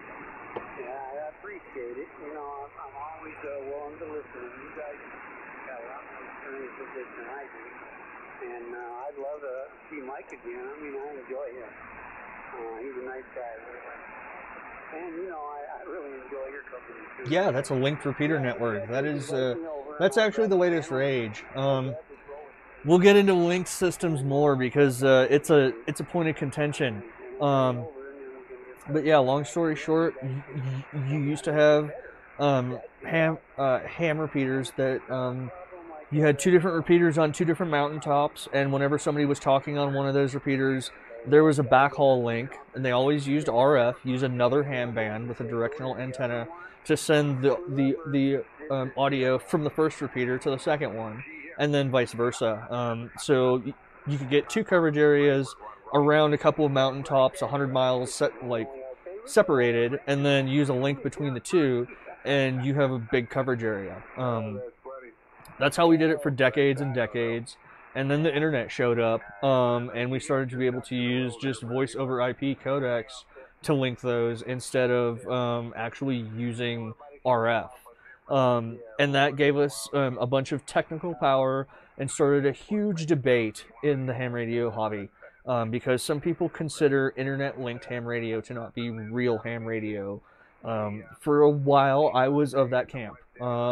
Hey, if you're using Echolink, if you're using IRLP, to use, you know, the internet as an audio pipe between two different locations, it's not ham radio. And I believe that genuinely for years and years. And then I started to explore those linked networks more, and I was like, gosh, this is fun. It really is neat. And again, it ties back to like that whole concept of use ham radio to talk about not ham radio.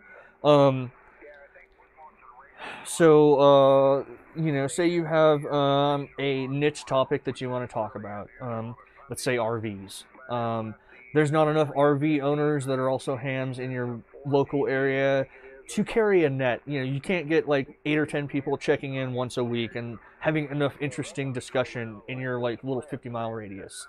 But you can do that if you have, say, like an Echolink node that other repeaters can link up to and say, hey, every night, or like every like Tuesday night at 7 p.m., we're going to link up over the internet and join this one repeater, and that's where they talk about RVs. And then you have critical mass for a good net and a good conversation that'll go for a couple, 3 hours. You had something there that you probably could not have done earlier. Another angle is kind of going more into a socio-political thing. Young hams are broke. We can't buy houses now. We can't buy 20 acres with 90-foot oak trees to put up big-ass antennas and join that RV net on the shortwave bands, or that astronomy net on the shortwave bands, because we're all operating out of apartments with a handheld radio or something like that.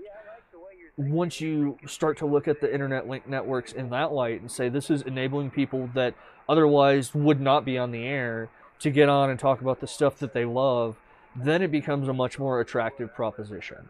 So yeah, there are worldwide networks. There's like 3 or 4 different ones. Some of them use analog modulation, just analog audio. Some of them use digital various forms of modulation. There's a DMR network. We'll play with DMR because I have a DMR radio.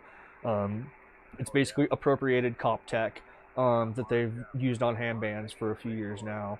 There's a couple of other standards, and they basically all run worldwide networks. And you can just punch up on your radio and say, hey, I want to talk to this particular box over in Tuscaloosa, Alabama, or Hamburg, Germany, or Sydney, Australia. And the network does all the routing for you, and that guy down in Sydney is just as legible and easy to talk to as the dude next door. So the link networks are super cool, and we'll definitely play around with those on future streams because it's really interesting. I'm a lot less kind of cranky about them. Used to be, like I said, a big purist about that shit. And I'm casual now. I'm just happy when people pick up a radio and talk about anything that's not, hate for Hillary Clinton or Obama, or talk about their guns. Let's keep the topics diverse. Let's keep it easy for young hams to join in with a cheap radio, and just like make it to where, I guess I'm doing my parting notes here, but make it to where the dominant population of ham radio is not 75-year-old Republican retired engineers. Because there's a lot of monotony in the topics that they've been talking about for the past 15 or 20 years. They're old, they're cranky, and all they do is talk about either, their 120 acres of Kansas farmland, or how they, can't stand that Obama president. I think that as the boomers age out, and to put it harshly, die off, we're going to have a lot of room, like the number of total hams is going to drop, but the distribution is going to start skew younger. You're going to start hearing people younger than 40 on the air, and more like people under 30 on the air. And I don't really have a particular obsession with getting young people in the hobby. I do have an obsession with getting basically non-retirees into the hobby, because they have more active lives, they have more things going on, they have a wider diversity of opinions and thoughts, and it's a lot more interesting for me as a 39-year-old in this case to have an engaging conversation with them, rather than just giving them a signal check and then saying, well, I gotta go, once they start talking about how they want to string up Hillary from a tree. So that's kind of my dream. That's why I'm doing the Twitch stream, so that I can encourage anybody that has ever been a little curious about this to kind of take it further, get their license, and get on the air. Stuff like that. So it's kind of a little campaign here. The stream is not just me being bored. It's me trying to introduce it to people that otherwise might not explore it. You get some hands-on, you get to look at the lab gear, you get to look at the radios. I want to make this really like kind of in your face. So this is what it's actually like to have a somewhat decent ham station, what it can do, what it cannot do, and stuff like that. So that's what we're going for. And at this point, I am talked out. We've been rocking it for 3 hours, so I want to send much love to everybody. Thank you all for joining and hanging out. I'm going to go find some dinner because I forgot to eat lunch, and I can tell that I'm about to fall out of this chair. And as much as I love my liquid bread, PBR alone does not sustain a man. So we're going to go ahead and wrap it up. thank you all for joining. I'm going to... don't do that. There we go. I don't know how to run Streamlabs. Anyways, thanks everybody for joining. Next stream will be 7 p.m. Wednesday night, which will be 0200 UTC, whatever time zone you're in. Do some math. That's your homework. But at 7 p.m. Mountain Time on Wednesday nights, we're going to join up. I'm going to order a couple more kits. We're going to start a new kit build. Might do that FM radio. And that will be the first of many kits, hopefully, that we do a giveaway for a Twitch follower. So keep an eye out for that, and I'd love to have you join in and accompany me on the solder endeavors. So from the Mattyzcast to everybody else, thank you very much. I love you all, and we'll see you in a few days. Good evening.